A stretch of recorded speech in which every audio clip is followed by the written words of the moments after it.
a rich man's world. I have turned the soul of this beautiful land, but that beauty.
Okay. Okay. Welcome to the Wheels and Hour Show.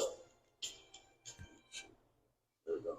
Welcome to the Wheels and Hour Show. I'm your host, Michael Phelps from the Wheels and Hour Show.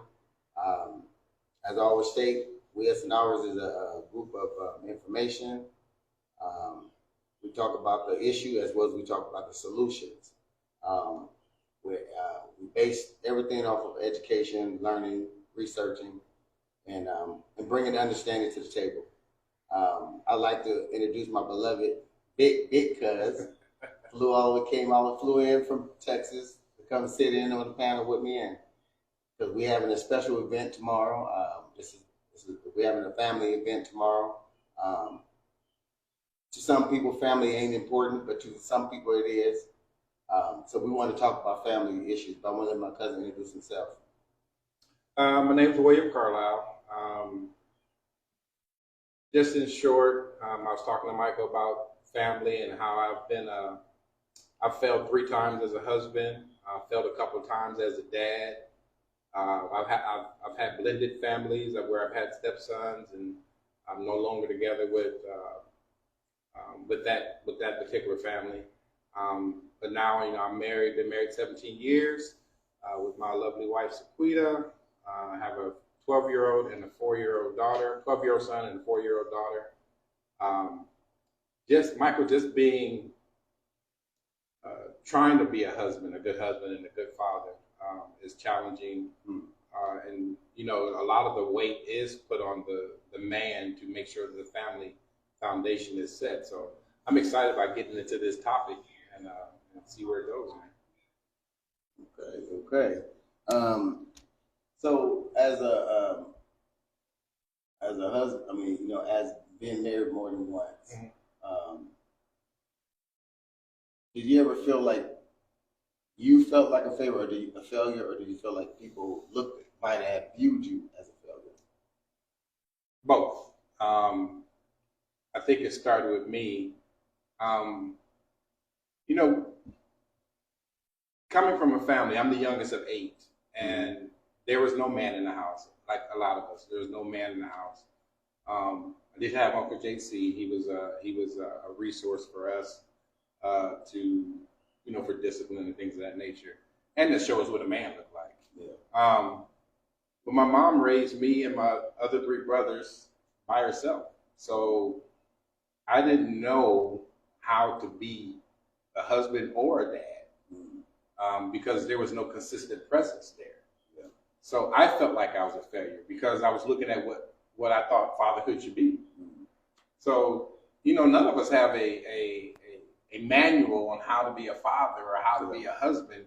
You kind of just feel your way through. Nor uncle, nor big brother. No, so especially in our culture, we don't have that solid model. Let me put it that way. So we just kind of pick and choose. So I would pick and choose pieces. Now here's the interesting thing: I would watch the Cosby Show, and I used Bill Cosby as a model because that's what I thought a black family should look like. And so I was failing. So I felt like I failed because I took an image of something that I wanted to be, but I didn't have the resources that man had, or the resources that a father like that could do. So I felt like a failure. But at the same time, because I've been married multiple times, people looked at me as a failure. But it wasn't because I wanted to fail. I wanted to succeed, but I was young, inexperienced, didn't know exactly what I needed to do as a husband or whatever the case may be, and it just failed.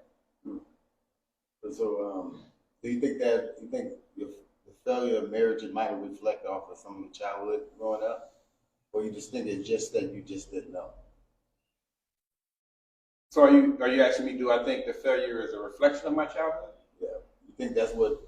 Oh, okay, I see what you're saying. You think that's what steered you for you not acting like an adolescent, even though you was an adult? Like sometimes when we get married, when I was married, I acted like an adolescent as an adult in the marriage. What I mean by mature in a marriage. Definitely. When you went in with the hopes and dreams of being this great husband, this great father, this great provider, this great this. And then when you get in there, you start to realize that okay, you're not making as much money to take care of the whole family like you want. Right. So and the things that you was lacking, your wife was watching everybody else and wanted you to keep up with those Joneses. Yeah. There's a lot of things that go on in those marriages that a lot of times that we don't assess until later on. Right. I assessed it after I lost my marriage. Violence was one of the things that because verbal, physical, and everything that was in there too. That was due to what I seen growing up. That's why I said, was it the childhood? Some of the things you went through in childhood reflected why your marriage didn't succeed. So my mom didn't speak much about my dad. As a matter of fact, my mom, I think she took responsibility partially for what happened in her marriage to my dad. She took partial responsibility, and then she put partial responsibility on him. But she never badmouthed him. She never said, your dad did this and did that. So I didn't go into relationships with feeling like I was going to fail, put it that way. Yeah. I felt like I can give it my best shot, and I'm going to commit to doing this. I just felt like I was so immature after reflecting. I was so immature that the women that I was with couldn't handle my immaturity. Yeah, they didn't feel like they didn't want to raise another kid. That absolutely could be, because I got married the first time I got married at 21, and I wanted to still hang out with my friends, and I still wanted to go out and drink. I wasn't a partier, but I still wanted to go hang out. Yeah. I wasn't ready for marriage. I wasn't ready for any having kids and stuff like that. I wasn't ready for that. You weren't ready for the what I call the 3 C's. The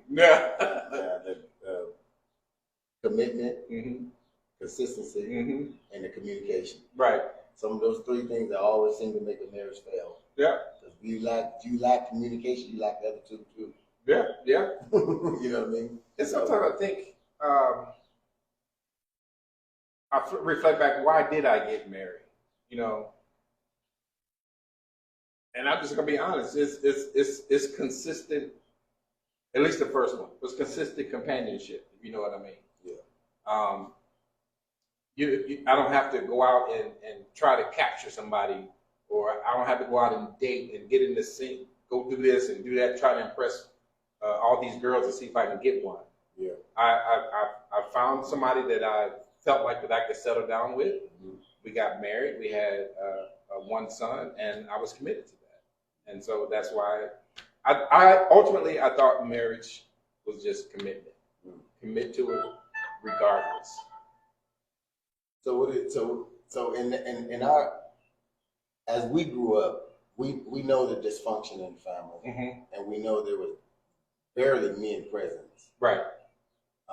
We have our grandpa, which you was talking about, our uncle. He was the only male figure that we seen that we was able to look at as a model and example. We had Uncle Richard and Ballas at one point in time. He came around once in a while. I had my Uncle Ray. But I had Mr. Corbin across the street. Yeah, I remember Mr. Corbin. He played a vital role. Mr. Richardson next door to me. He played a vital role in my life. These are just some of the men around the community that played a vital role in life. But our community was really surrounded by a bunch of single women. Right. So we basically had much of mothers raising the children. So what we with a few, actually, as you seen, a couple of men that had wives. I mean, that was married, like Mr. Corbin, like I said. But that was, we really didn't see a lot of that. Well, even though my grandpa, he raised me. Right. So I kind of got, but my grandma was gone at the time when he was raising me. So it was just still a single parent. Correct. You know what I'm saying? So you got the one side of love. Yes. The stern side, the discipline side, And that was it. and the nurturing side was missing. I get it. And and I ain't gonna say it was missing because I had my mom. Right. But but since I didn't live at home under that umbrella, I didn't get, and then she had a lot of kids, so she had to spread that out. Correct. So, and sometimes I think in families, what causes a lot of rift because each kid wants a lot of attention and want that attention for themselves at a particular time in their life. And when it's not given or ushered to them, it causes a panic attack. It causes Right, it does. It causes a rift. And the thing is, it's not intentional. It's just your mom, my cousin, love each child equally, but the methods of how we love is how we love. It's what you need at that moment. It's what that child needed at that moment. And I learned that, as well.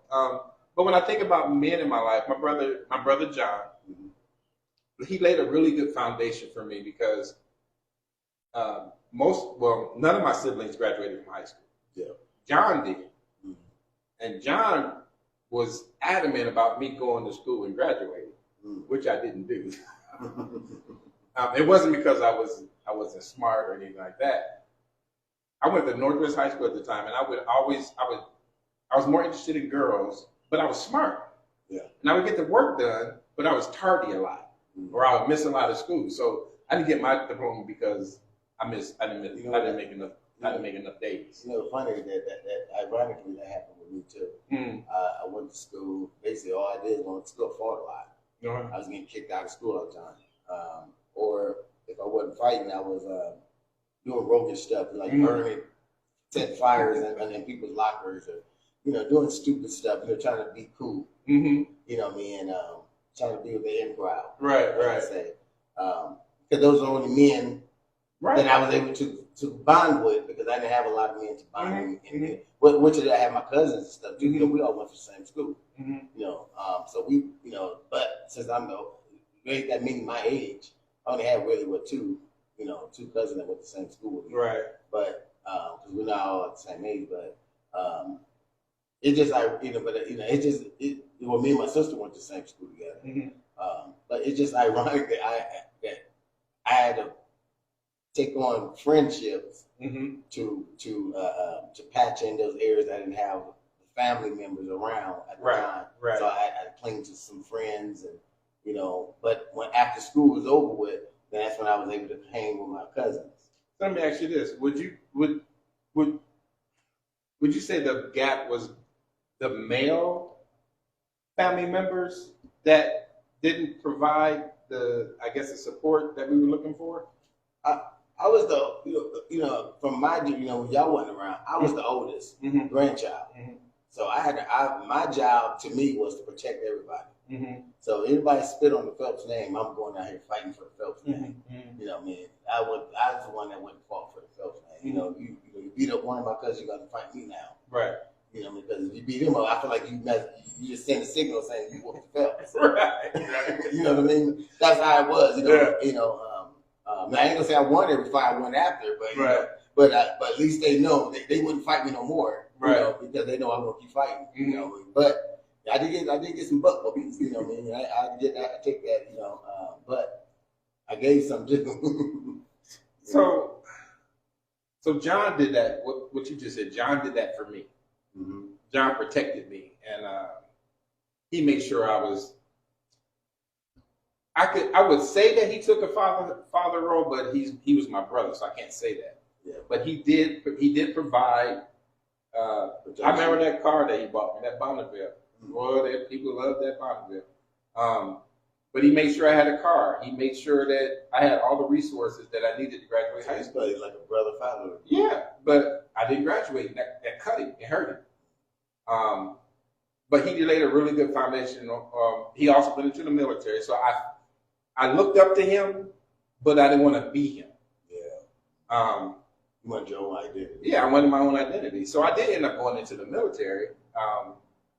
And I ended up getting my GED, and from there, my education just took off from there.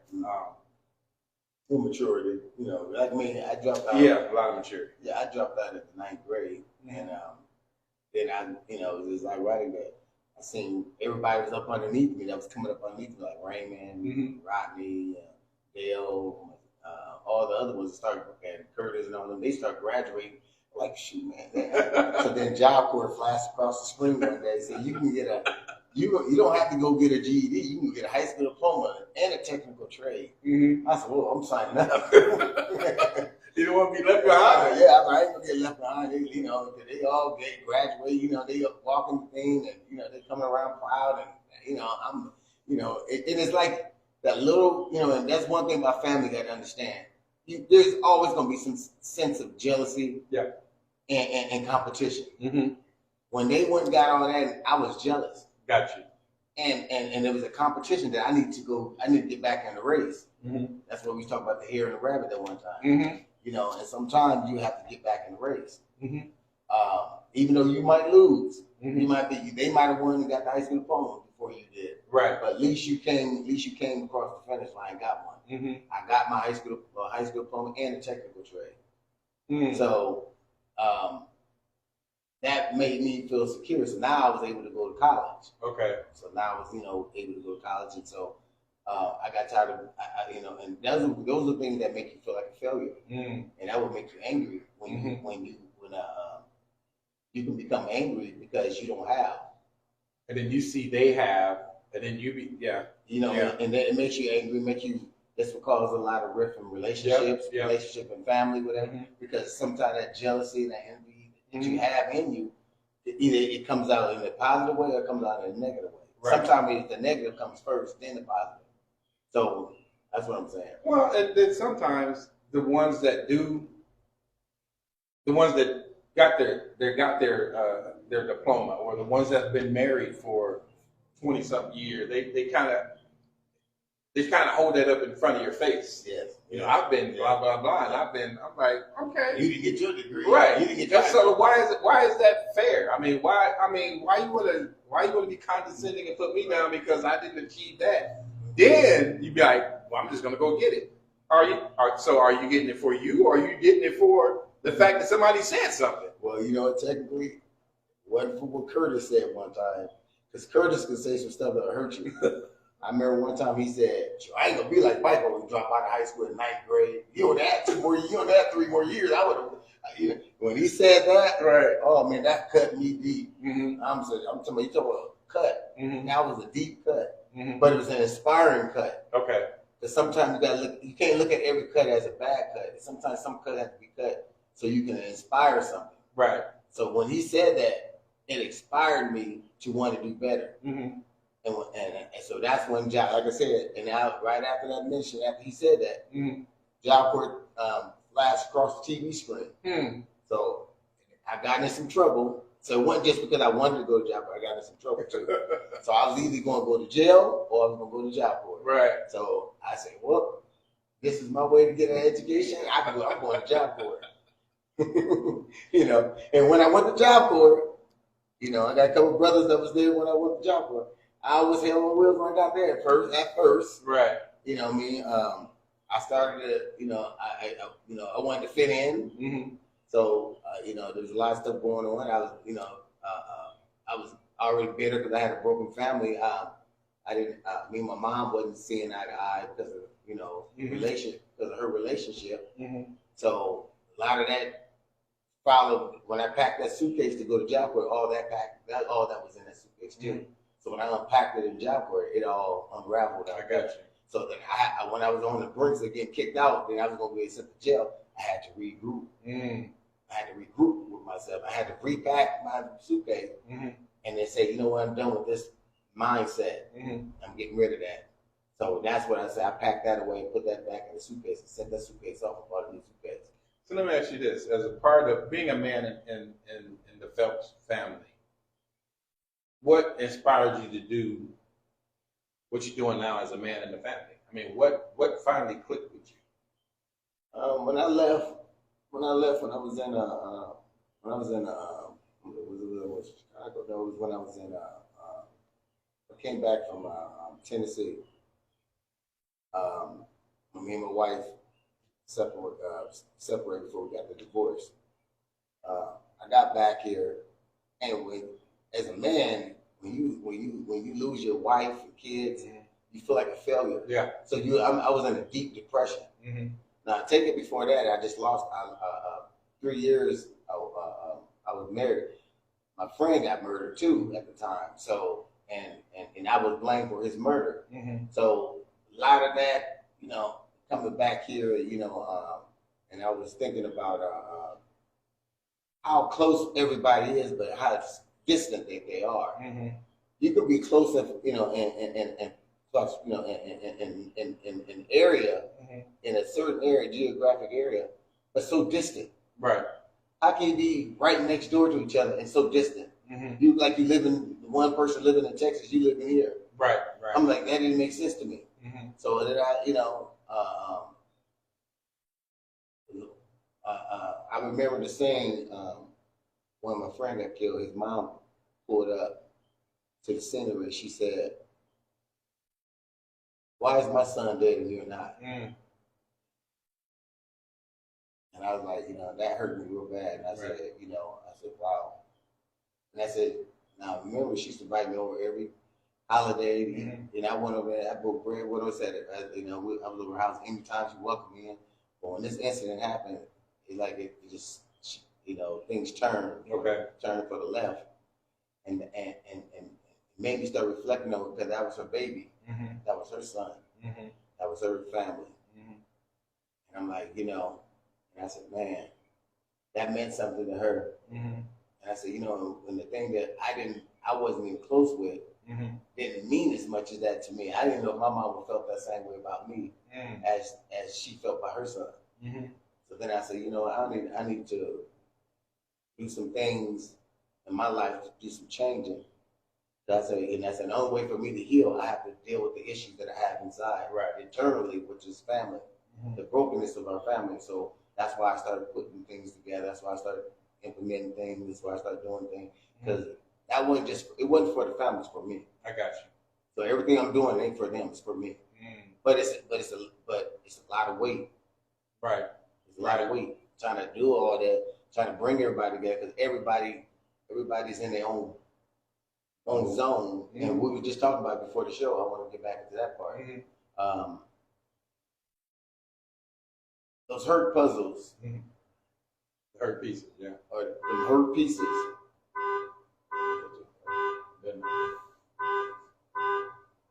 go look at the window. Them hurt pieces, puzzle pieces, are identifying markers. Because you have to identify why they hurt. Right. And once you understand why they hurt, it's easier to deal with your people. You can't deal with your people if you assume that they should be, everybody that walk acting like they looking good, they talking good, they smelling good, they got good jobs, that they're not hurting. Right. And that's where we put that expectation or that misconception on people. Yeah. And that's why we ain't healing. Because everybody think, he should be better than that. He go to church, he got better. No, he's hurting. Yeah. And that's why you see in the domino effect of what that person has left behind. All the rubbish and trash or the pollution, the demolition of all the things he got in his life. It's right there if you just pay attention, or her life. Well, I stayed away from family because of that. I stayed away from family, for a good. In fact, I left Omaha because I was hurt by family, because of what I considered a lie. They thought, some of my siblings thought that I took advantage of my mom, which was not the truth. It was a conversation I had with my mom. We agreed on something. Is when I opened up the Domino's Pizza. And I was going to become a franchisee and a business owner. It was an agreement that she and I had, and somehow it got turned around that I took advantage of her. So I felt like I perceived that my siblings saying, well, he took advantage of mom. I was like, then y'all don't know me. Well, I'm going to say it this way. I left Omaha when I was 19 and joined the Army. I didn't come back to Omaha until 2000. I left in 1985. I didn't come back to Omaha until 2004. with the intention of building a family. Because my mom was always like, we need to stay together. We need to get together. The family need to do this. The family do that. But I didn't see. It could have been happening. I didn't see none of the family members doing that. Plus, I was one of the pieces that needed to be here if that was going to happen. Mm-hmm. It just didn't work out. Well, it was ironic about that because Sophia called me today, and she had mentioned, Michael, you are the president of this family. I was like, I'm not the president of the family. Well, everybody looks up to you as one, and they don't listen to nobody else but you. And I'm sitting there like, no, that's because no one put their voice forward and stood on it. Mm-hmm. Difference between me and maybe something that people are misconception is, when I put my voice forward, I put my foot on it, right, and I stand on it, mm-hmm. and I try to make sure it goes all the way through, Mm-hmm. even if I'm failing. Mm-hmm. And if I'm failing, I'm gonna make a phone call because I need what they call lift me ups. Right. So sometimes I might make a call to you, Mm-hmm. I might call Raymond, I might call somebody. I need to lift me up because I got to keep pushing because I don't want to give up. Because once I start something, I want to finish it. Right. And I don't. And you sometimes you have to do that when you're dealing with the ungrateful. You know what I mean? That's what we had a saying that said, we the willing do for the ungrateful.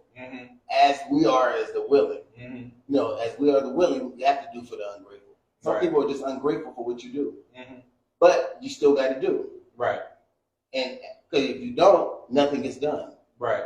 So when we talk about family, the institution of family is not just an individual thing. It's not. Right. It's not an individual sport. That's right. It's a team sport. Mm-hmm. Everybody got to play their part. Mm-hmm. When everybody play their part, if I throw you the ball, the other part of the family is supposed to block you, block the others from getting to you. Right. If they stood to the side and let you get hit, that would just fall on you. The person that got hit falls on the whole team. Right. Because it stopped them from getting to the touchdown. That's how we got to look at this thing. Yeah. And family don't see it that way. They keep thinking that it's an individual sport. It's all about I, me, and mine. No, it's about we, us, and ours. So would you think the I, me, and I is a result of the hurt that's on the inside? Yes. It's the little girl and the little boy that's in them that never healed, that never grew up. Who do you say responsibility is to heal? Who takes responsibility for the hurt and the healing process? When you don't know, it might take a village. Okay. But when you do know, it takes you. Why people don't want to come around? Because they don't want to face what they're going to have to know. So when they know something, now they're being accountable for it. But when you stay away and you don't come around, you're not accountable for it because it's what? You don't know. Right. Because you don't want to know.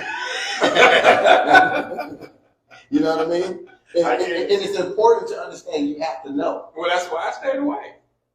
I stayed away because I knew what I knew, and I stayed away because I didn't like the accusation. It cut me deep. Yeah. You're accusing me of something, but you tell me you love me, but you're accusing me of something that's not true, and it's false. And so, I mean, what do you want me to do with that? You're not apologizing. You're not saying you're sorry. You're not even holding a conversation with me to say, how did this even come into play? So I'm like, I'm leaving. Okay. Cousin Sophia said, that's very true. You know family will answer to you. She said, especially your aunts, nieces, nephews. Not true. She said, come on, Carlisle. She said, that's not true. What's not true? What's not true? Explain that, Sophia. What do you mean? What's not true? That's very true. You know family will answer to you. She's talking about me when I said okay. Now the rest is you. That's your that's not, I don't know. You got to put that in the comment. Yeah, you gotta let us know when you're talking about it's not true. But to get back to what she said, because I want to, because I told her to bring a fire. Yeah, I'm glad she is, and for her to say that people listen to me, they do not. Explain. You know what I mean? I tell them, we created a family page. Mm-hmm. 2 of them, matter of fact. Yeah. We got 2 pages, so information is out there. Mm-hmm. So when I say we're gonna do a family picnic, Mm-hmm. I just pose the ideal. Mm-hmm. I didn't say I was gonna be the leader. I just posed the ideal. Yeah. It ain't for me to take everything off, and make it happen. Right. It takes a collective. Mm-hmm. Everybody look at the individual. Mm-hmm. That's what I'm saying. What she's saying is incorrect. It doesn't take me. Right. It takes us. If you call me and say I'm bringing ribs and I say I'm bringing chicken, you say and that's what I'm bringing hamburger. That's a collective. Mm-hmm. That's a collective ideal. Mm-hmm. That's a collective thought, and that's a collective process, and that's collective actions. Can I say something real quick? Mm-hmm. My mom used to do this to me all the time. You the man. So since you the man, you got to do this. Carla, when I was this.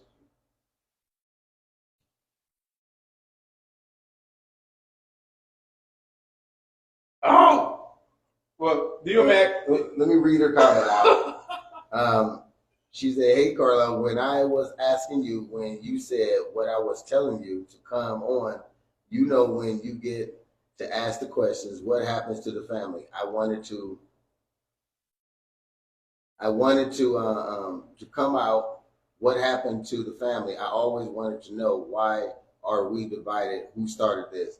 You always the leader, so stop it." And they said, "How about we get a group going on, and how about we put a count to this?" Well, so let me see if I'm understanding. So she wants to understand how we got divided. Is that it? Well, she's trying to insult my intelligence by telling me I am the leader and I'm not. And she said, "Let's put a group together. Let's see." No, we're not going to see. We're not doing that. No.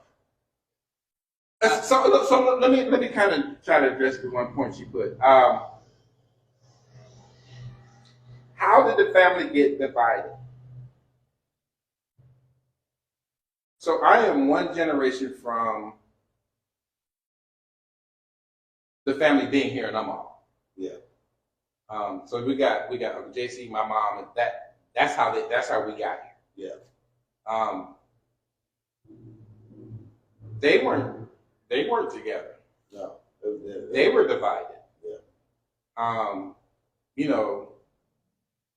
Mom felt like, and people might not know this, Mom felt like that she was the black sheep, and that Mom felt like that she was not accepted. She felt rejected, which produced a lot of different men, and we having different dads. So that, and it's not, and I don't want to seem like that I'm blaming anybody, but these are facts. Yeah. Fact is that my mom, who was Sophia's grandma, and then that generation, they weren't together. It looked like it, but they weren't. And why weren't they together? Because their father was one generation away from slavery. So if you go back and track our history, it's not that we don't want to be a family. We don't know how. Exactly. We just don't know how. But if we don't come together and say, let's try, and you know what, Mike, you hurt me when you said such and such. But hey, Will, when you said this, you hurt me. Well, then we should take a moment and say, man, I apologize. I'm sorry. And if you want to spill on me and tell me I didn't like how you did it, I didn't like how you said it, you're upset, I should be man enough to say, dang, I really hurt my cousin. I'm just going to listen. I'm not going to try to form any ideas in my mind or form any questions. I'm going to sit here and I'm going to listen. And one of the things you said that was key earlier, you said that, and this has been thrown around like a frisbee. Mm-hmm. I don't know family. Yeah. That's an excuse. That's an excuse. Okay, we don't know, you know of them. Mm-hmm. You just choose not to partake with them. Mm-hmm. It's a different from knowing and partaking. Some people just don't partake, but they know me as your family. But they don't want to partake in hanging out or getting to know you further than what they know of you. You have to partake in something. You have to engage in something. You have to dig down in the soil. You can't even plant a dang seed if you don't dig in the soil and ruffle up the shovel and then put the seed in it. And then you have to then you have to water, you have to nurture, you have to do all kinds of, you have to pull the weeds. There's a lot of work to do with that when you partake in something. Right. And people, what they're trying to do, they and I think, and this is just my opinion and my opinion alone. I think what hurt our family and what caused the division is religion. And the only reason why I'm saying that, the reason why I'm saying religion has caused the most division in our family, because you can never walk up to somebody and have a decent conversation without the word coming first, and it comes like a hammer, and it doesn't come with soft gloves. How can you love? How can we even establish any type of relationship when your gloves were full of steel? Yeah.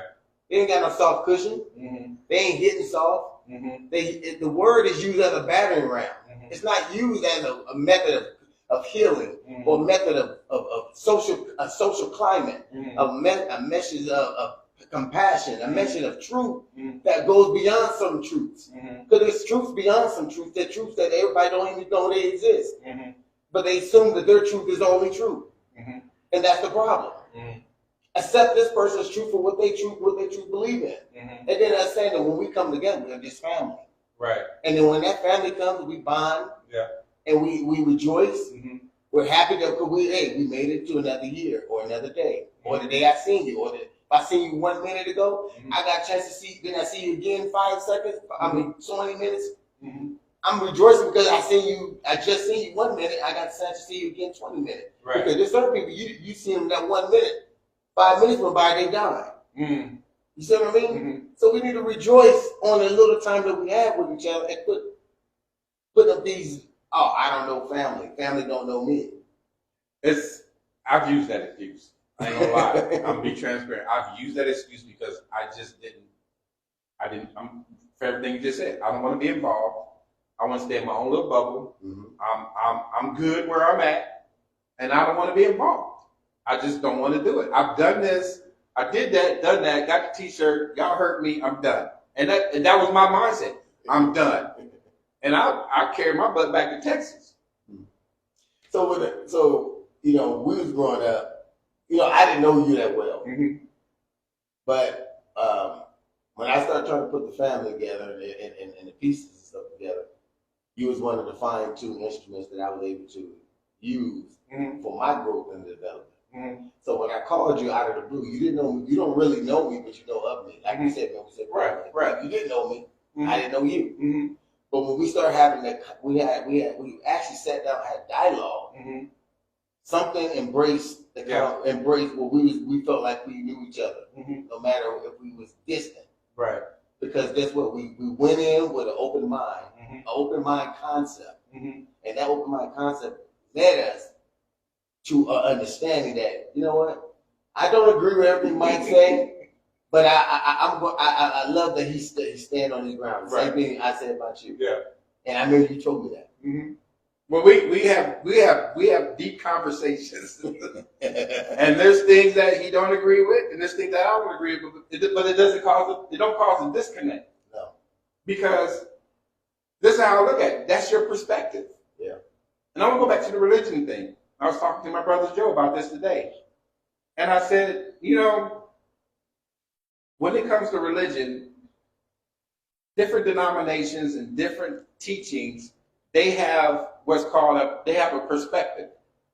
God is too big for one group to say, we got all the truth. He's too big. Yeah. You can't say you got all the truth on God. You don't have it. You got a piece of it. I gave you an example about an elephant. If 10 of us put an elephant in the middle here, we all stood around that elephant and say what we see, somebody's going to see a trunk, somebody's going to see a tail, somebody's going to see a foot or whatever. Yeah. And they're going to say, this is what I see. And that's all it is. No, that's not all it is. You got a piece of it. So because I've been in the realm of religion for over 30-some years and been in denominations and been in leadership and done all these different things, they have a perspective. And then they try to put God in this box and say, this is all that God is. And I told my brother Joe that today. I said, this is what they do. And they put God in this box. And then they won't think outside that box. And so now, what you said is now the family becomes divided because we got the truth. No, you don't. You got part of it, but you don't have the whole truth. You can't say God is this way and don't know this part about God. Right. You can't do that. Right. I mean, you can, but it's not just. Yes. And now, Sophia, you know this. Religion has kept us stagnated. It has. It stagnated our growth. Yeah.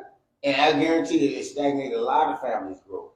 Yes. And if it wasn't it ain't just religion, because there's a lot of other elements that stagnate growth, families, addictions, Mm-hmm. Rape, Mm-hmm. pedophilia, Incest. Mm-hmm. There's a lot of those things that happen, Mm-hmm. but you said you wanted to share something that might have hurt you. So I shared with Mike that when I was much younger, I had a friend that lived across the street. I ain't gonna mention his name, but his brother, he molested me. Let me just put it that way. His brother molested me, but he wooed me with some firecrackers. I'm like 8 or 9. He goes, hey, you want a pack of firecrackers? I was like, well, yeah, I want a pack of firecrackers. Next thing I know, I'm being, fondled and things done to me.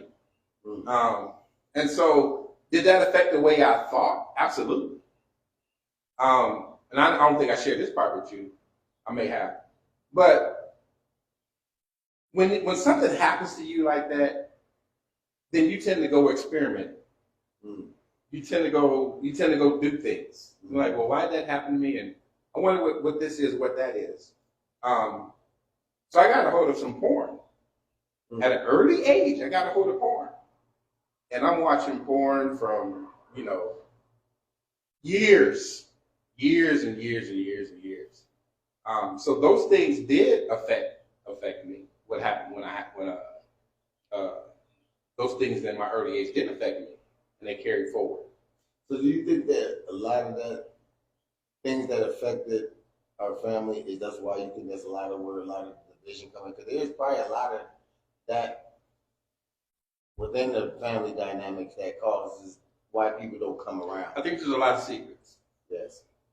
I think there's a lot of secrets in our family that we are ashamed to admit. That we are ashamed to bring out in the open. And I'm going to say rightfully so, because we don't know how to handle that information. Yeah. How do I handle the information that me at 58 years old, that I was molested when I was 9 or 10 years old? And how can a man, it's hard for a man to even express. No, that's like, so what that does, that engages another person's imagination. They don't know unless I talk to you about it. I wasn't penetrated, but I was handled. Fondled enough, it violated you. It violated me. It made you feel like you questioned your manhood. Right. And so then at that age, middle school mind, I won't even say middle school, I was in elementary. What do you do with that information? You introduced to this information, what do you do with it? You go experiment. You go do things. And I experimented and I did things. It happened. I think a lot of our women, our girls who have been fondled by their dads and by their brothers and their uncles and stuff like that, that stuff is hidden and it festers. And then you see it. You can see it in their behavior. Well, we talk about spirits. Spirits jump. Mm-hmm. You know what I mean, and they jump from generation to generation. Mm-hmm. So that incest type spirit can jump off into the next generation. Man, I told you, You our know, until you figure it and break it. well, I told you, our grandfather. Yeah. Our grandfather, I guess it would be your great grandfather. He was probably one generation, not even one generation, from slavery. What were they doing to them as slaves? Selling them off. Yeah, breeding them. Breeding them together. With their own family. Yeah. And so, that stuff carries forward. Yeah.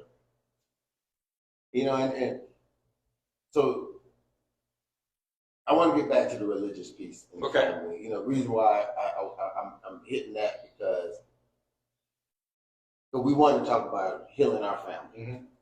And the way we're going to have to heal it, we have to first identify the issues. Mm-hmm. I do believe religion is one of the issues.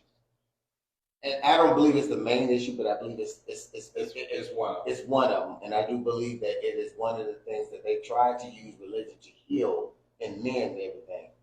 But I just don't think they don't know how to apply the message properly.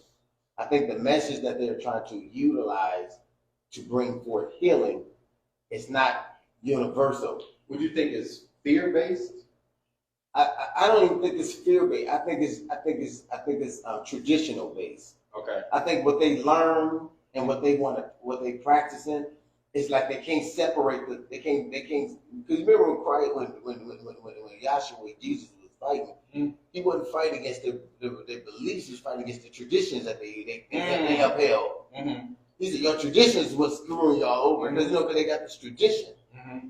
And within this tradition, a family can't come together and bond in a sacred way because some type of tradition gonna interfere in that. It's gonna be like, well, I am a Christian, I do this. Mm-hmm. I don't want to see people drinking in the park when we were the kids. They try to bring up all these things that's gonna it's gonna make them say, well, I don't want to come because I don't want my kids exposed. I don't want to. Do you know in society in today, what's in your home, you don't have that in. But when they go out into society, they see all that and then they around it. Right. So with you as a parent, if you really know your scriptures, you forewarn them for that. Mm-hmm. Ain't that what the story about the prodigal son? The dad knew what was out there. The dad tried to explain it to him, but no, the son wanted to go out and experience for himself. Right. He didn't care because when he got up in age, he demanded his wealth. Mm-hmm. He demanded his freedom. Mm-hmm. He wanted to be free and he wanted his wealth. Mm-hmm. He didn't want to wait till his dad died to get free and wanted his wealth. He wanted it now, so he can experience it now. This is what's going to happen. This is what happens when you deal with your children. Mm-hmm. They're going to want to know it now because they go to school, they're going to be influenced. Right. And what you're saying is saying to them, oh, you don't know nothing. Mm-hmm. Ain't that what we said when we was young? It's interesting that you bring that up because I'm protective of my family. Mm-hmm. And so I'm aware. Should be. I'm always aware of what's going on in the environment. When I'm with my family, I move different. Yes. I'm more aware. I'm more in I'm in protective mode. Yes. I'm not social. I'm not in the social mode, stuff like that. So a lot of times when I'm not with my family, it's best that I'm not. Because I have to put myself in protective mode. Yes. But what you said something that was interesting is I don't want to bring my kids around the family because they smoking or they drinking or they doing this. I think that would be a perfect opportunity to say this is what it looks like, and then like you said, didn't warn them or I don't even use the word foretell them. Just say, hey, look, this is what's going. You might see this, you might see that. But this is your family. And going back to the different pieces, every family member is a different piece. Some of them drink, some of them smoke, some of them do this, some of them sing, some of them dance, some of them go to church. But all those pieces still fit together. Yeah. It's how you tell the story. Yes. If you tell the story that the family is dysfunctional and divided and that this and that, then that's what you're going to keep passing the story down to your kids and to the next generation, and there's never going to be any division. So what if I do? I bring my kids, and somebody is smoking, somebody is drinking. I introduce them. Hey, my son Ethan. Hey, Ethan, this is so-and-so. They might be there smoking. I just want you to know this is your cousin. Mm-hmm. I ain't got to go, you need to stay away from them because they smoking. I just need to introduce you as family. And I believe that I do believe that people should respect each other's boundaries. Mm-hmm. But when there's an environment of healing, Mm-hmm. you have to understand what healing looks like. Mm-hmm. Healing ain't always going to be to your own expectations. Mm-hmm. Right. When my sons was there, and they, the people was drinking, and I drink. Mm-hmm. I don't drink to get drunk, but I like to drink. Mm-hmm. But when I'm drinking, I try to do it in a respectful way. Right. And I try to make sure I still uphold some type of dignity Mm-hmm. and integrity, Mm-hmm. because I don't want the next generation. So that's what we have to teach the next generation. Mm-hmm. Understand that when and when they come around, they know who you are, mm-hmm. they're gonna respect you. Mm-hmm. They're going to do that. Most youth will do that if you carry the same respect for them. Mm-hmm. But if you disrespect them, they're gonna disrespect That's you. right. So you have to have some integrity and respect on how you present something. Some people don't like to drink. That's their preference. That's their religion. Mm-hmm. But don't shun nobody else for what they do, because your life, once you start to inflict or embark that on somebody else, you will make people hide from you, and then your light ain't never gonna shine amongst them. So what you need to do is always open up and be the light Mm-hmm. in a dark situation. Mm-hmm. And when you're that light, then one day they're gonna say, you know what? I watched how you move, and I watched how you did things. I watched how pure you were. What is your secret? Mm-hmm. I need to know your secret. Or in some cases, they just automatically make an adjustment. Yes. And that's what we. Because sometimes, Mike, all we gotta do is just lead by example. Yeah. That's it. But these are the things I'm talking about. I had to learn those things because the same things you talk about, I've thought that way, and I've operated that way. Sophia said, "Do you know how we try to do that?" And she said, "Very true, not true." Very true, but not true. And then she said, "Nobody just do not want to bring stuff out of the closet." Yeah, you're right. I did with Carlisle. And she said a lot of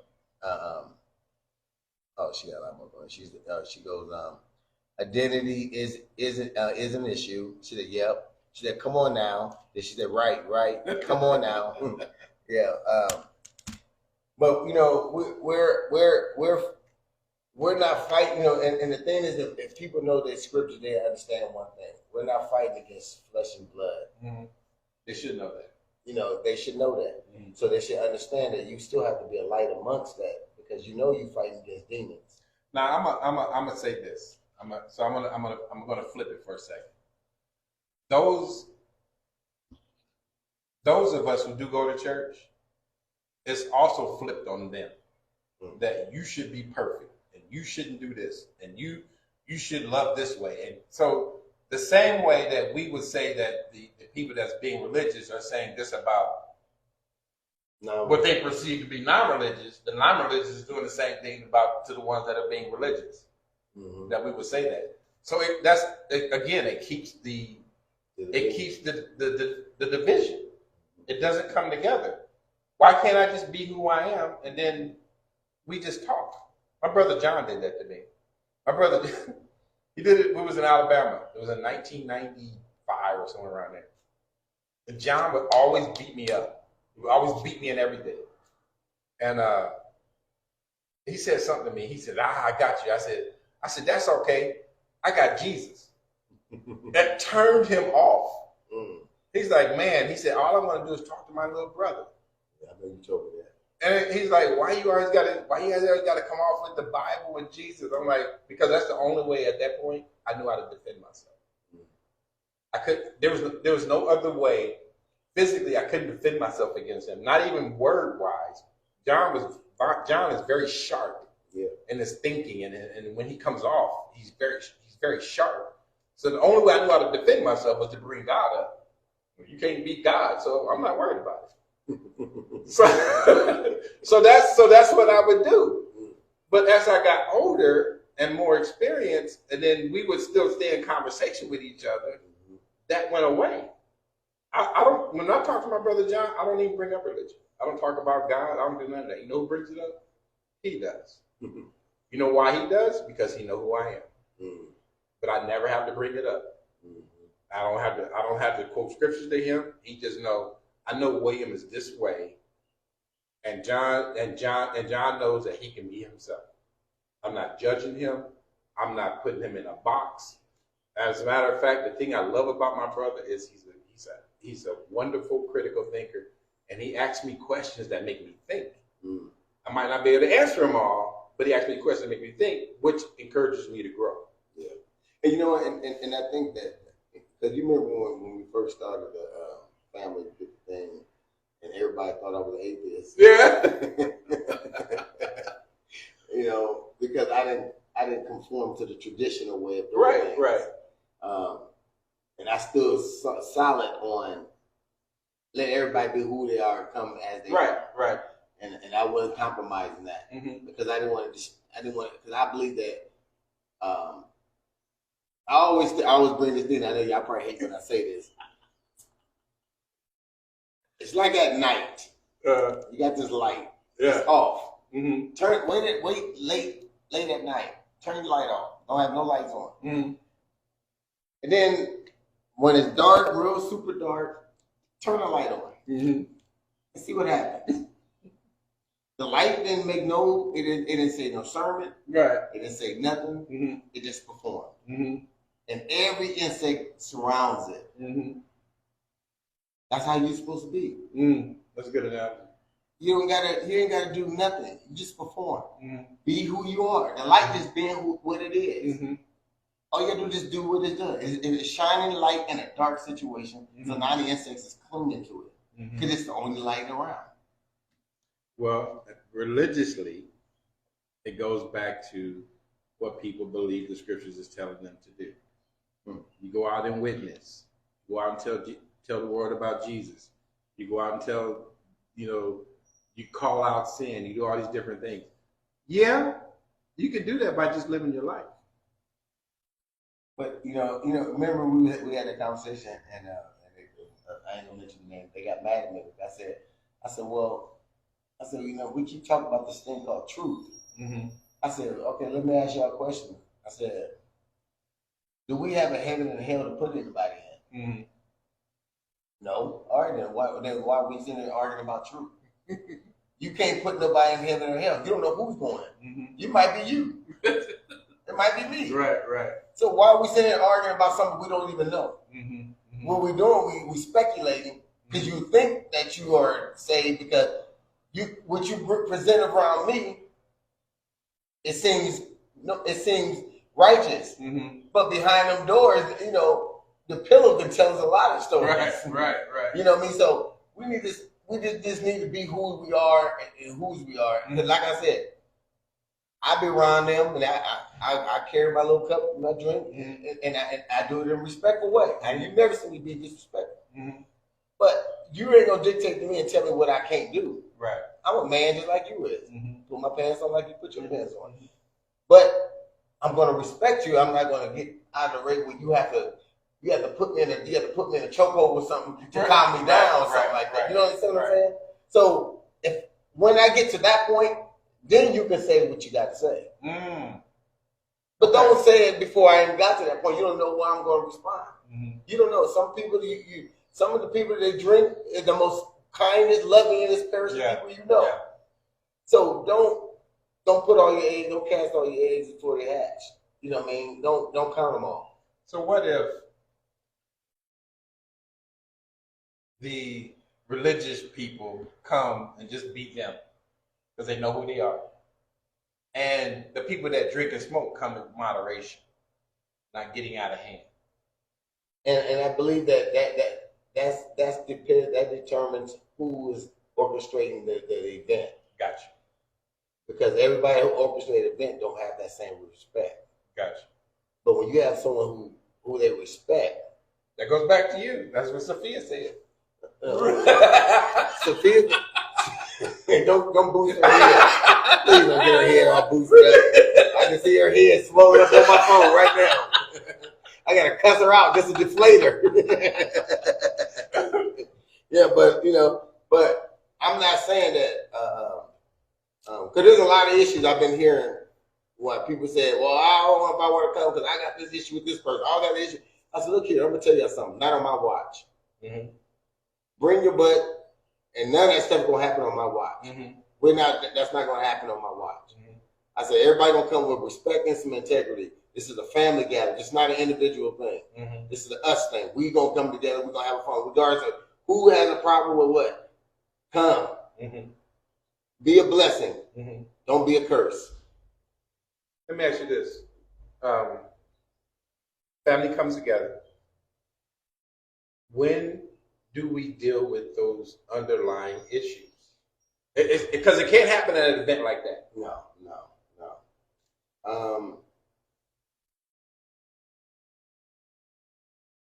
That is something that we've been trying to think. I think you, and a lot of our heads, men who wants to be men in the family will have to sit down and bring it forward. With a couple of lionesses, with a couple of the big women that have influential women.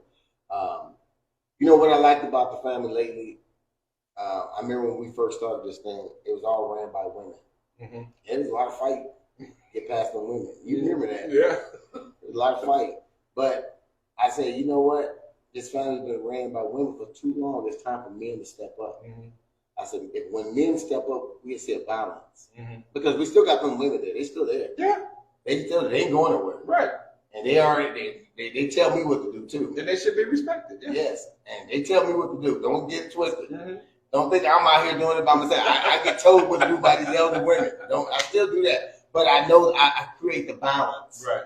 Because we have to have that. We have to have, okay, no, I'm not going to do it that way because I don't think that's the right way. Mm-hmm. That's where that balance, where that mutual understanding and that mutual respect come from.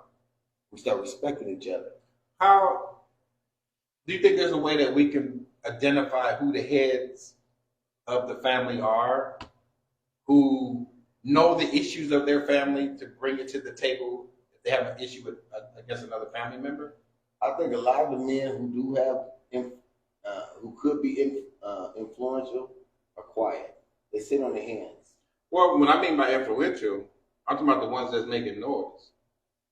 I'm talking about the ones that, I'm talking about the man or the woman who you determine or can be determined as the head of that particular family. So we are a family of families. Yes, yes. So I'll use me for example. I have my family, and then Sophia has her family. Well, Sophia is the head of her family. Mm-hmm. She's the matriarch. Yeah. I'm the patriarch of my family. If my family or if one of her family members have an ought against me, she can facilitate that. Supposed to, but that's what problem in our family. Elders will not stand up and speak power to truth. Mm. Truth to power. When there's a problem going on, and if you have some type of, if you're in a position that people will call you and tell you about something, you're not supposed to remain silent because you think that's the way it goes. No, what you do, you listen and you implement certain things in the story. So then therefore they can get an idea to understand that maybe I am acting out. Maybe you don't keep silent because what you're doing, you are aiding and assisting in bad behavior. You got to check the bad behavior. You remember time there was family members getting in on Facebook. Yeah. And ones that take themselves on Facebook because they put themselves on Facebook. And they get into it and I would jump in. And I always get in there and say something. No, we don't do this on this. They take this off the book. If they have a problem, we call each other. We have to take responsibility as you can't just be set idle when you see something occur. You're supposed to open your mouth and say something. Yeah, they might not like it at the moment you say it, but guess what? Let them go home and think. Mm-hmm. because you don't know who you could have saved or what you could have accomplished by saying something versus not saying something. Martin Luther King said in his speech. He said in his speech that the mere silence of the people is just as deadly as those who's pulling the trigger. Right. So if you quiet, who made you more deadly than the person that's just shooting people up? You'll sit back and watch everything unfold and won't say nothing. Right. You'll watch a kid about to run across the street and get hit by a car, you won't say nothing. Because they're not your kid. Because it's not yours. Come on now. We got to stop that mentality. That's the mentality that's been killing us. Every day we think about it, that's what's killing our family. So I think that way because of when I was in the military. You identify who the leader is. It's well and good when we went to Iraq and did it. You can take out all the foot soldiers, but what you need is the one that's running those foot soldiers. Generals, lieutenants, captains. Because they got the influence. Yes. In our family, they're generals, whether they male or female. Yes. And they know who they are. And some of them might not even generals. Some of them might be corporals. Some of them might be lieutenants. Some of them might be captains. Some might be staff sergeants. But they have some type of position. They got some influence. So everybody can't be a general. Right. Everybody can't be a corporal. Mm-hmm. Everybody can't be a staff sergeant. Everybody can't be a lead sergeant, whatever you want to call it. We're in a family full of privates, and they need to be led. And the only way you're gonna be able to lead them, you got to establish roles in the platoon. I call the family the platoon. Then you got the brigade. The overhead, the elders or the brigade. Then you got the platoon. Then you got the squad. Yeah. So and then you got the units. So the youth are the units. So you have to understand the position of military. Everything is structured around structure, order, and order. So once we understand the order and the mechanism of the order, who creates the order? Who established the order? Who makes sure the order is being implemented? So you got all them people in play. That's where the grandpas, the great uncles, all of them was supposed to play a role. When our ancestors when our grandma, not to say nothing negative, they didn't do that because they didn't know how. Exactly. They didn't know how to do it. So now that our generation is here, it's time for us to. So now that, man, like I said, when you know, you do better. Those who don't know, can't do better. I'm going to tell you something, since Sophia's comment. I consider Sophia an influencer. Thank you. That's what I just told her. Sophia has influence over a lot. Now you can comment on that if you want to. Sophia has influence over a lot. She said just agreeing and she said just agreeing and disagreeing on some topics. She said you always disrespect. What she said? She said you always disrespect people. Who, you? Oh, I don't know who she talking about. I know it ain't me. Then she said what? Then she goes, you do. She said you do anything just running your mouth. She said very true. Our men needs to step up. Y'all just weak. Then she said where they at? Wow, unbelievable. Right here. We talking about where they at? They right here. That's why we talking about that. That's why Michael came up with this particular show. We are concerned about the condition of our family, and I'm guilty of staying away. I'm not going to say that I haven't done my stuff. I'm guilty of that. Okay, Sophia, ask me this: can you charge any of us for what we don't know? We can't even charge our mamas for having bad relationships. Exactly. We can't charge our mama for allowing lights to be off for 2 years. Right. We can't charge our mama for things that happened or our dads for not being there. Right. Because they didn't know. They did what they knew to do. You know what I'm saying? So we got to stop thinking that we can hold everybody in court because things they don't know. If you went to court, you have to have proof and evidence to convict somebody. You can't convict somebody that you don't have no information on. that haven't learned nothing, Mhm. that haven't been around. Mhm. How you gonna convince you? What you gonna do? You gonna draw up a scenery? You gonna make up something to say he was there when he wasn't? We have to be honest with ourselves. Right. We didn't know, and Sophia, you know this well as we know. There wasn't no men that really show us how to be men. My grandpa tried his best, but he wasn't the best at it because he only gave what he knew. And he didn't get much from his dad. Exactly. He didn't have a mom either. Right. So they didn't have no nurturer. No. So guess what? He didn't know how to say I love you and do all the things, hold you and pat you on the back or show up for any school events or any events that you had. They didn't know that. They just did the best they knew how. And you can't fault them for that. And we wrong for even faulting them for that. Right. I shared with you that my son felt like a failure as a father. And I felt that way too. I felt I failed. I said, well, who are you comparing yourself to?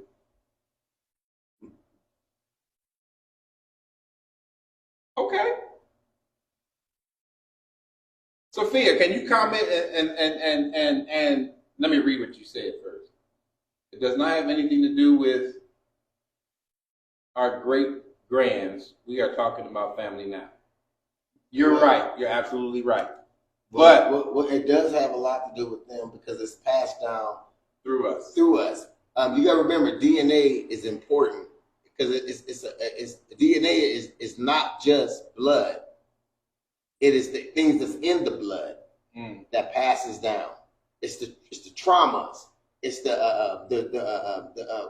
characteristics of your father. You have the same characteristics of your father, characteristics of your mother, the facial expressions of your mother or your father. That's DNA. So you got to remember that it does play a major role from them to us, just like it's going to play a major role for us to them, to our children. So you have to remember it does play a role. But I agree with her that we're dealing with the now. Yes. And so where do we go? Where do we go from here? And my suggestion, like I said, you might exist. We need to identify who the major influencers are. And if somebody has an ought against me because I did something that maybe I know, maybe I don't know. I don't know. I know how I act in certain situations. And do I act disrespectful in some situations? Yes. But it's not coming from a heart of malice. Yeah. It's coming from okay, I'm going to protect this. I'm going to protect that. I'm on a mission. It's not that I don't love my family. It's not that I wouldn't do anything for my family. It's what I did in that moment. Yes. So because you or me or one of my family members had a moment, that won't define who they are totally. Exactly. Sophia said, we was not there. I understand about DNA. She said, thank you, Carla. No, we wasn't there, but we are remnants of what was the past. Mm-hmm. We are the remnants of the past. Not being there doesn't mean that we ain't feeling. They said we got post-slave syndrome. We haven't been there. That's over 400 some years. Yeah, we still suffer. But we still suffer from it. Mm-hmm. And look how many generations came out of that. Mm-hmm. We still suffer. We still suffer from the Moses generation. Mm-hmm. If you want to get technical, we still suffer from Adam and Eve. If you want to get technical. So I'm just saying, so the DNA is the DNA. That's why Christ had to come to be a sacrifice because of that, all that DNA, bad DNA. That's why they tell you in the scripture, they always give you from the he begot, that's DNA. Mm-hmm. They're telling you what happened. Then they go and start going into the stories of what was going on. Cain and Abel, Adam and Eve, David, Joseph. They tell you all these DNA problems. You know what I mean? So that is we wasn't there, but we know we still feel it. Yeah, and it gives us content. Yes, it gives us context and understanding how to fix it. And so now we have to take that information and deliver it with understanding instead of using it as a weapon. Yes, battering around. Yeah, that's what we got to learn to do. And I just firmly believe that if we get the leaders together and you have an aunt, then that aunt should be brought to that leader, and that leader should contact the leader of that other family and say, hey, this is what's going on. We need to talk this out. And Sophia said, understand, no excuses. We've never been there. We are not suffering from nothing we are talking about today. And okay, Sophia, so tell me, what is the problem? What is the problem of today that wasn't the problem of yesteryears? I tell you a problem that runs through our family. That's been running through our family for a long time. What's that? Alcoholism. Yeah. And drug addictions. Drug addiction has been running through our family. Diabetes. Probably, yeah. Cancer. That stuff runs through our family. And the DNA. I'm just saying. Now, Sophia, here's the point. We get what you're saying, and what I believe you're saying is we weren't there. Let's not focus on let's not focus on that. We need to focus on what we need to do now. I agree with you 100%. I do. So let me ask, do you have a suggestion on how we can move forward? Could you put that in there? She said, right. Well, give us a solution. Because I consider you a influencer. I consider you a leader. Well, if she ain't, she got a mouth as one. You know I love you, cuz. But this is a good topic. This is a good thing. I'm very happy that we're really actually touching on some things that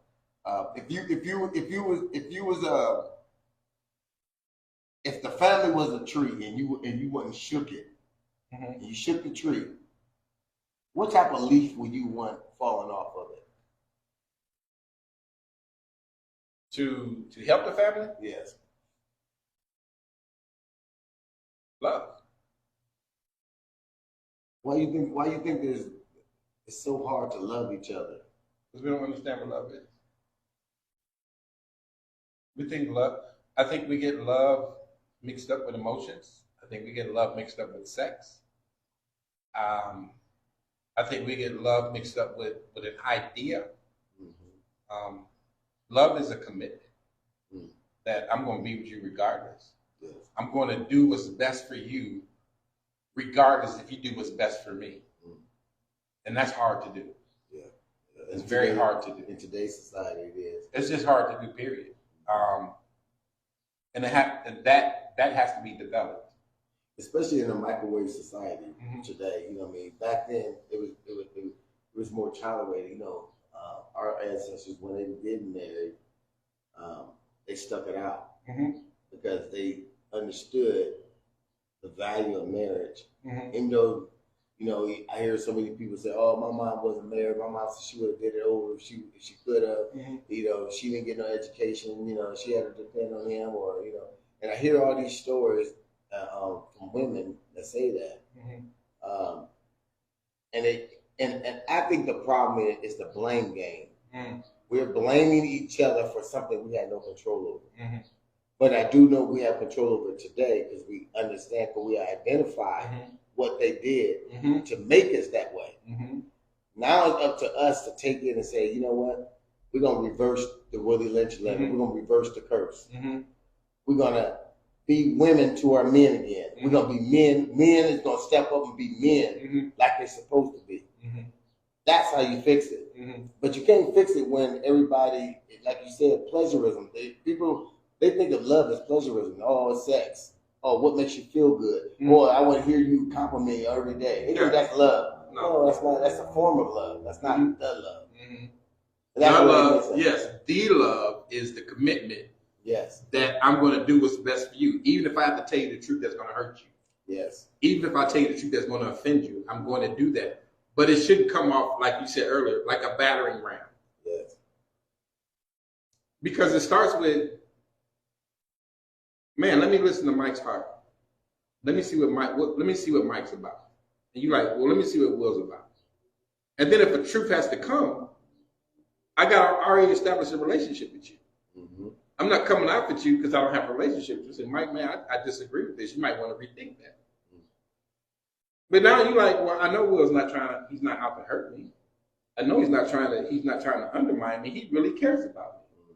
So I think what needs to come first is an understanding that I do care about you, but it should then leave that. How can I say it? Leave that tough stuff behind until we get to the part of knowing that you really care about me. And we care about each other. Yeah. Yeah. Yeah. And I think in today's society, the social norm is not, it's been tilted in the direction of you have to please me before I accept you. Exactly. You know, we have to get rid of that mindset. Well, that's a Western mindset. Yes. That's how the United States became established. Exactly. and that's what we need to do. Figure out the solution to bring our family back together, because that is wrong with our family. We are distant. We are, and in too many skeletons in the closet that nobody don't want to talk about, and they are holding grudges against other people that do not have anything to do with what happened to them. And you're right. Is a lot of alcohol and a lot of drugs in our family. It's a lot of different other things in the family. Yes. Sophia, so I pose another question back to you. Knowing all that information, and you be able to articulate it well, can you articulate a solution that you think that will be something that we as men, and with your help, can start implementing? And we're willing to do that. That's why I'm here. It's not just to come to the picnic. We sat and talked on the phone about this. Yeah. Our women in the family are looking for men to step up. I have, but then I'm like, I'm not doing it. I'm just saying. I have, then I'm not doing it. Because I'm tired of getting hurt. Mm-hmm. I'm tired of getting wounded. I'm tired of being rejected. I'm tired of all that. I said, so I'm leaving. Mm-hmm. And I stepped out the picture. But in those, from 2004 to now, because I left Omaha in 2004, I left Omaha in 2007. Mm-hmm. From 2007 to now, God has grown me up. So, since we've been doing the thing now, what made you see that there is a possibility? I've always seen that there's a possibility. I just didn't want to be a part of it. I mean, if I'm being honest, I didn't want to be a part of the process. You didn't want to be in the leadership position? I didn't want to be in the leadership position. I didn't want to be a part of the process. God won't let me he's not going to let me get away with that. It's just not. I can't. I told my wife this yesterday. I said, every time I come to Omaha, I can determine and judge how much I've grown. Because when I deal with certain family members that I didn't really want to deal with, when I can walk up to them confidently and genuinely tell them that I care about them and I love them, then I can identify the growth in me. My brother Joe, he's done some things to me that made me really angry. Not to me. He did some things that made me angry. And I sat and I listened to him minister today. And I'm like, he loves his family. He loves me. He loves the family, but he feels rejected because of who he is. Joe is who he is. And I just learned to accept Joe for who he is. Now, do I always want to talk what he talked? No. But he's my brother. It's ironic that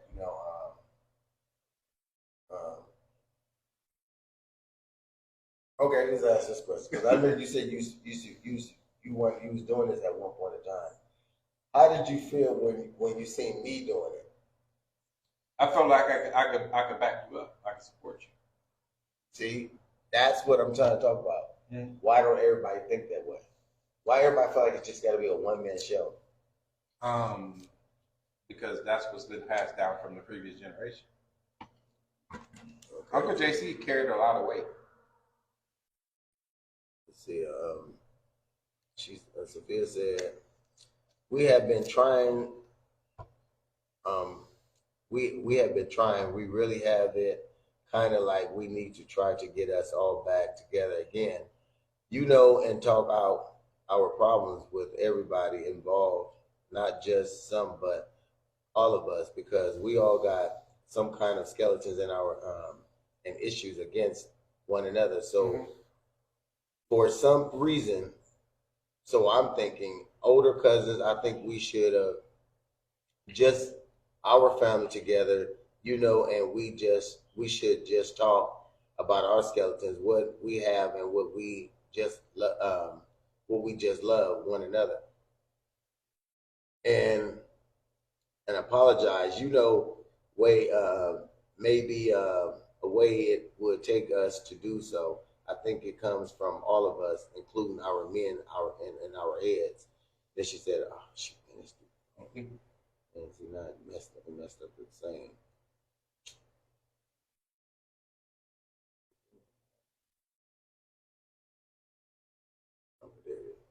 Um,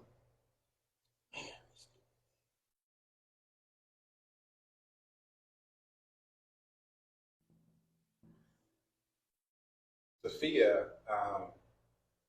it was my road dog back in the day. yeah. We used to run the streets of Minneapolis. Oh, did you? We lost it. I don't know why they popping up over here. Hers ain't popping up over here. When I moved my phone, it erased. So what do you think she said in summary? I think she said y'all need to get together on I hate using this word, side. I hate that thing because it deploys division. Now if she would have said, let's start with what my grandma's kids, then it doesn't sound like sides. And then I believe that because then I believe that there's always been a problem between the two sides because everybody keeps saying sides. So what's two sides you think is going on in our family? The JC's side and the Luda May side. So the Carlisles and the Phelps. Yes. And I'm gonna be honest with you, it's there. And in hindsight 22, it's Phelps against Phelps because if you go back to Grandpa, yeah. If you go back, her maiden name was was Phelps. She married and changed her last name, so she's still a Phelps. Y'all was raised under traditions, under the Phelps tradition, under the Phelps banner, because that's who. Yeah, but the Carlisle DNA was injected because the DNA comes from the dad. For us, from you and John. So me and John are Carlisles. Yes. So okay, you got a point. I see your point. You see what I mean? I see your point. Me and John are Carlisles. Yes. Everybody from that point down, technically. Yeah. Technically, yeah. Yeah. But what even like me, I'm a Livingston. But who I was raised under? Phelps. What traditions do I know? Phelps. What did I see growing up? Phelps. So I'm a Phelps. But if you look at my DNA and watch my characteristic, I'm like my dad. But I'm proud to be a Phelps. So you are of the community of Phelps, but you're a Livingston. I'm a Livingston. I'm a Livingston,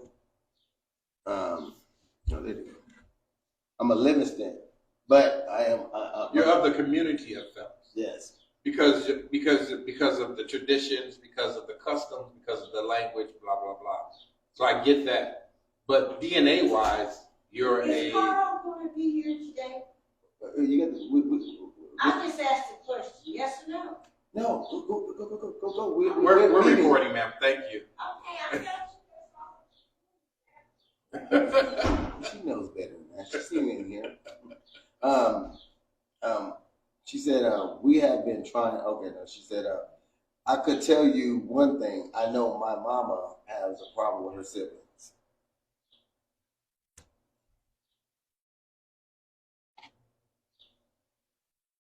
And it's legit. It is legit. And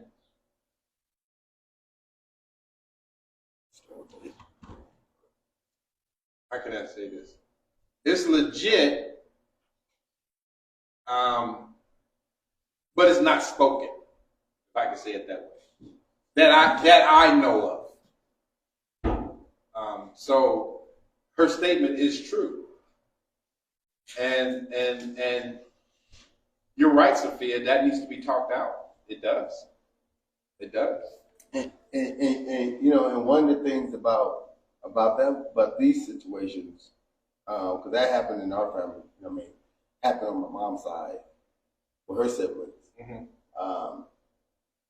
The children should never have to take on the fight of their parents. Mm. Sibling rivalry is sibling rivalry. Mm-hmm. That's their issue. The children should never pick up arms and take up against their uncles, kids, Mm-hmm. and that's what's going on in the family too. Mm-hmm. Because they take up arms and go against their uncles, or if the mother have a problem with this auntie, Right. they take up all against their kids Mhm. because them two had problems. Right. That have nothing to do with y'all. We got to stay out of that. That's a neutral zone. Mm-hmm. And we got to create a space where everybody understands that don't deploy missiles over here to destroy the next generation. Mm-hmm. We try to uplift the next generation so we won't have to perpetuate the same behaviors. Yeah. We have to change that. Disagreements are things that we all going to have, and there's going to be a time where there's going to be some wrongdoing in the process of that. But as we move forward in these broken processes, we have to understand there's one aim, one goal, and that is to reconcile so the next generation don't have to feel what that generation is going through. Right. It ain't about us. It's about the children. It's the next generation, and we don't want nothing to interfere with their growth and their potential.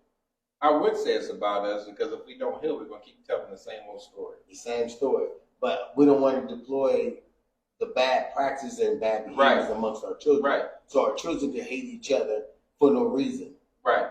You know what I mean? They remember the Hatfields and McCoys that all the generation warring for a long time. And don't even know why. They didn't know why.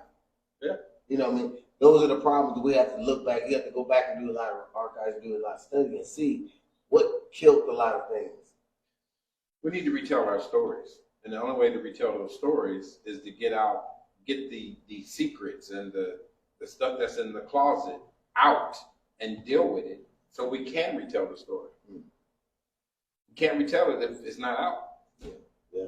So what space, what time, because I was believing the science, maybe I would take that time. Time, space, and matter. Mm-hmm.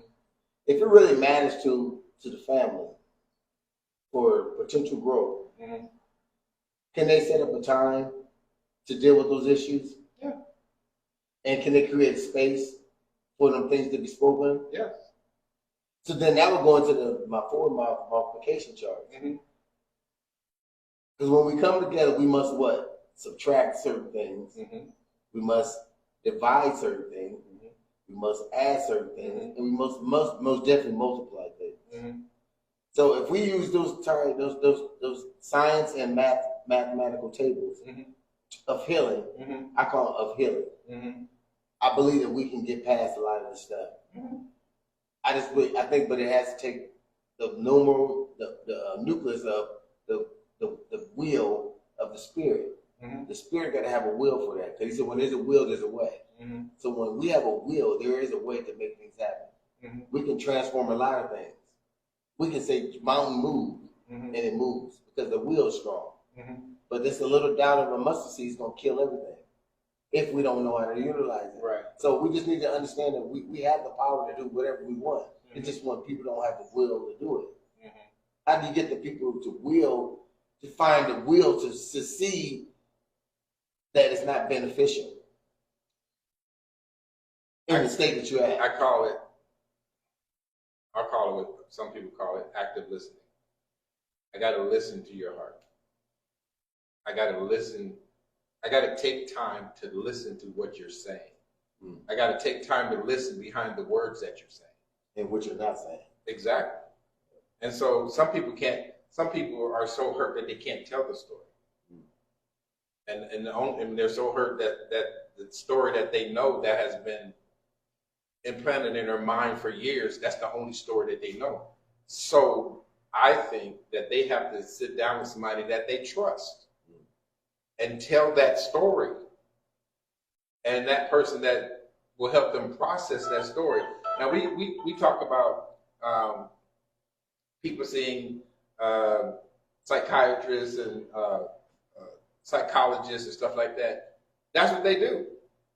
They sit down and they want you to tell the story. And then what they do is they help you process that story. Yeah. We don't need, be careful, I'm going to say it. We don't need professionals to do that. We just need to sit down with a motive in the heart to say, I'm going to listen. Tell me your story. If it's somebody that you trust, tell them the story. I told Michael the story about me being molested because I trust him. He ain't going to take it anywhere. I'm telling y'all, at this point, I'm healed from that process. I'm healed from that. I've grown from that. I could share that and help somebody else who's been in it. But they would have to trust me first or have to know me first. And they got to listen and they got to hear, not just listen. So I think when we are vulnerable with one another, that opens up a space. It opens up time. It opens up what you just talked about. I think it opens that up. And I believe that, and love covers a multitude of all sins. Mm-hmm. If we truly love genuinely, and if we say, and our family is believers in the word, they believe it in God, if they know anything, look how much stuff that if they believe in what they read and understood what they read and comprehending what they read, God so loved the world, he gave his only begotten son.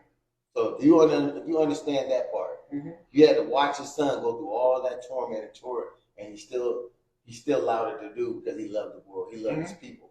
He did it because he loved us. So if we can just look at that part just right there, if we can just look at that part right there, I think that will make way. It would create a pathway so we can get to a finish line. Yes, we are the turtle. Yes, we are the turtle. People count us out. Right. Because, we slow, we look beat up, we don't look like we able to move. But guess what? One thing about the turtle, his mind was set on the finish line. No matter what. That turtle you didn't ever mention. What's that? Turtles live a long, prosperous life. Rabbits don't live as long as Sure don't. Turtles live 150 years, moving right along at a steady pace. So we're not behind. Like you said, we're not behind. Our family is not behind. We just got to start. Yes. Yeah. We just got to accept. We just got to accept. Everybody has to accept the responsibility. I think a lot of people don't want to accept their responsibility. Your responsibility is to heal you. Is to help find a way to start the healing process. And in that healing process, just like we have a community.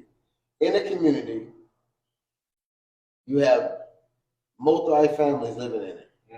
So in that, with all those families, you'll see one family over here, one family across the street, one family live next door, one they live up the street, one live down the street, but they family.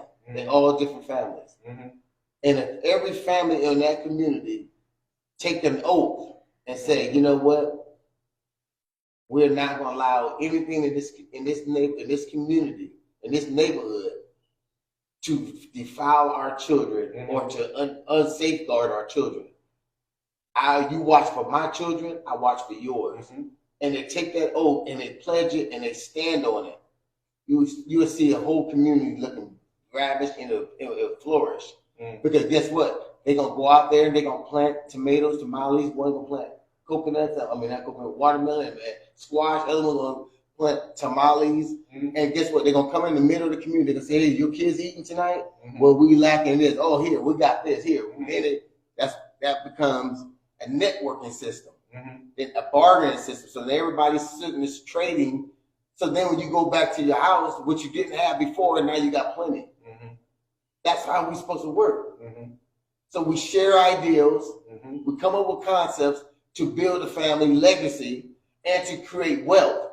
Family is supposed to be about wealth too. Mm. And wealth ain't, and we ain't create no wealth. We ain't creating nothing, but we have a lot of misery. Mm-hmm. We don't sit down and have the deeper subject matters are not being established because we're too busy talking about religion. I can't even walk up to somebody in the family and say, you know what? I've been thinking about you all day. Oh, God is so great, man. Ephesians, atheism, Corinthians, blah, blah, blah. I'm like, oh my freaking goodness. Can we just say hi? Hug me. So let me ask you this, to flip it again. So what's your expectation of them? I want them to be who they are, but understand whose you are. But what if that's them? You don't know whose you are. Wait. Did Christ go It around? doesn't matter what Christ did at this point. But what if that's who they are? What if who they are is quoting scripture? Can you accept that about them? No, Why not? because it has not gotten. That's not fair.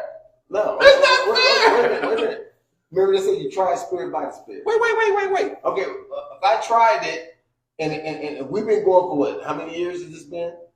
Oh man. I'm just asking you a question. Now, I'm not disagreeing with you saying. I gotta pose. Okay, I see what the you're saying. I want to hear this out. So since 2000 and what? It's been longer than that. 14. What do you mean? How long has what been going on? This riff? real boy, we throw in scriptures all the time. Oh, well, it wasn't like that when we was growing up. Well, it wasn't like that when we was growing up. No, it wasn't. It got that when everybody started going to Pastor Barber's church. Look. I'm not talking about it. I'm talking about when people start. I want to hear that. I'm gonna tell you when it started happening. I'm gonna tell you when it started happening. When people start going to Seventh-day Adventists, people start going to Jehovah's Witness, and people start going to Barlow's church. That caused the rift in the family. So stop right there. They started going somewhere, and because we all went to the same church. Wait. So they started going somewhere where there was a shift in the way we receive religion. Because before that was Bethlehem Baptist Church. Everybody got along. And Bethlehem Baptist Church was it was because there was some mess going on. Yeah. We didn't know about it. But we all went to the same. So, but it was the message was the same. Yes. The message was the same. So now we came up. So when you bring up the different denominations that have been introduced to the family, yes, different doctrines were brought in, but that's when the rift came in. That's when everybody started to depart and everybody started going their own separate ways. I'm not saying. So let me ask you this. The message that came from Bethlehem, why did that message, even though we were still in this, we were still in the same mess. Why did that religion or that, why do you think that still held us together? Because everybody was getting the same doctrine. Everybody was under one umbrella. Everybody was under one roof of understanding. Yes, everybody has to go venture out and find their own way. It's almost like the prodigal son. If people really pay attention to the story of the prodigal son, one son stayed, the other son left. Mm-hmm. The son that stayed was still up under his father's umbrella, so he still had the same mindset. Mm-hmm. But the one that left experienced a lot more, and he had, and for him to come to a conclusion of what his father was saying and was doing, he had to experience life for himself. Mm-hmm. And when he realized that the thing that they hated the most was pigs and all that, and he had to clean up pig slop, and he said, "Man, I had it well good over here." Then he started to understand. I need to go back where the real teaching was and where the real love was at. Where I didn't have all this. I went out here and got all this fake stuff. Mm-hmm. And a lot of times people running around here, we going around here getting all this fake stuff. And because if it's real, it will teach you this. Because the first principle that any principle of relationships, church is speaking on relationship. It's speaking on the relationship God had with his people. And it's talking about, and it goes in depth with the relationship he has with them. It talked about the love he had for them. No matter what they was doing, he still cared and he still loved them. And he showed you that he had a relationship with individuals, that he was sending their way to make sure they get them back on track because he didn't want to destroy them. He constantly made that clear during that whole process. Where we have failed at, we got, and the reason why I say it, and I'm going to go back to when you asked me that question. What irritates me, I tell y'all this all the time. Don't come tell me about God when I don't see God in you. I love Christ, but I hate the Christ in many of y'all. I'm just being honest with you. Because I don't see it in you. We can't use Christ and throw his name out there, and we got a strife against our brother. We constantly. What does Christ look like to you in a person? The Christ that look at me is like, I'm willing to accept you for who you are. When I know you at when you're down, because a lot of times people are in the dark. I heard people say, well, I don't like to argue, so I'm going to dust my feet on do what the Bible says. Till they find parts of the Bible to run with it for their own agenda. No, you're supposed to. That's why Jesus said, I'm going to make you fisher of men. The reason why he said fisher of men, he's teaching you how to fish. He's teaching you how to deal with people. You know, sometimes you got to chum. You might not get them right away. You just throw stuff in the water and bring them in, lower them in. Then after you lower them in, then you throw your hook out there and you throw another bait on there. But you gotta know what you're fishing for, and you gotta know the time to go. You gotta know the season. Right. So there's a lot of things, the preparation. There's a lot of things that we have to know as being spiritual beings. So that's your perception about what Christ should look like in the people that say they have Christ. Yes. Based off of what you know about the word. Yes. Okay. And I had to, you know how I had to learn the word? I had to fight the family. I had to learn just because I didn't know nothing. When I started to go in to deal with the family, I'll tell you, it was terrible. It was terrible. I had to learn scripture just to handle them. Oh, I see what you said. They was coming. You had to go learn scripture to fight back. Yes. Okay. I had that ammunition because they was shooting bullets at me. I didn't know nothing about it. I was getting hit. I was wounded, man. I was in the hospital for 8 years. Okay, that makes sense. You know what I mean? I'm not saying this in a negative way. Right. Don't take it negative. I'm just telling you this is what a lot of people like myself feel. But you're bringing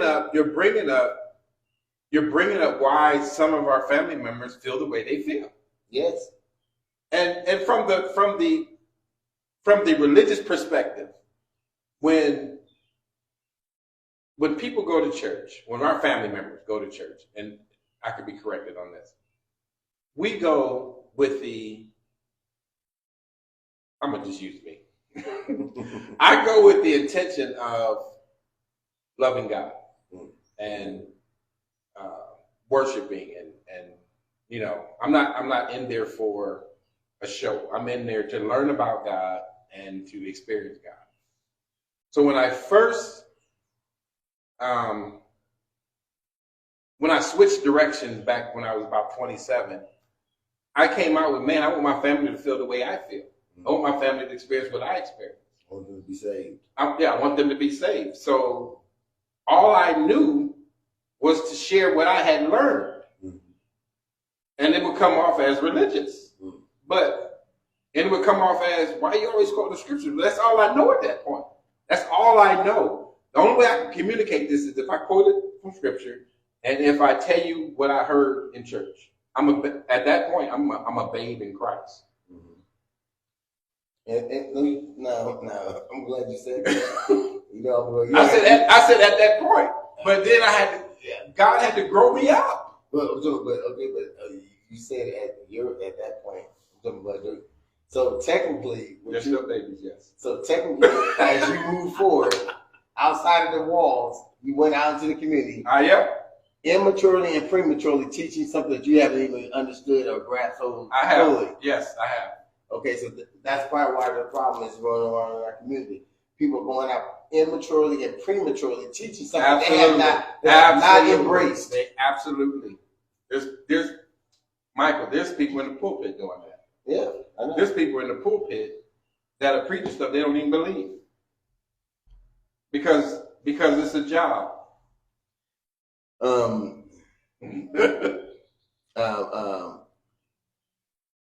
Sophia said it was in a rip in the family before Barlow. Don't start that. Well, we said that. We already said that part.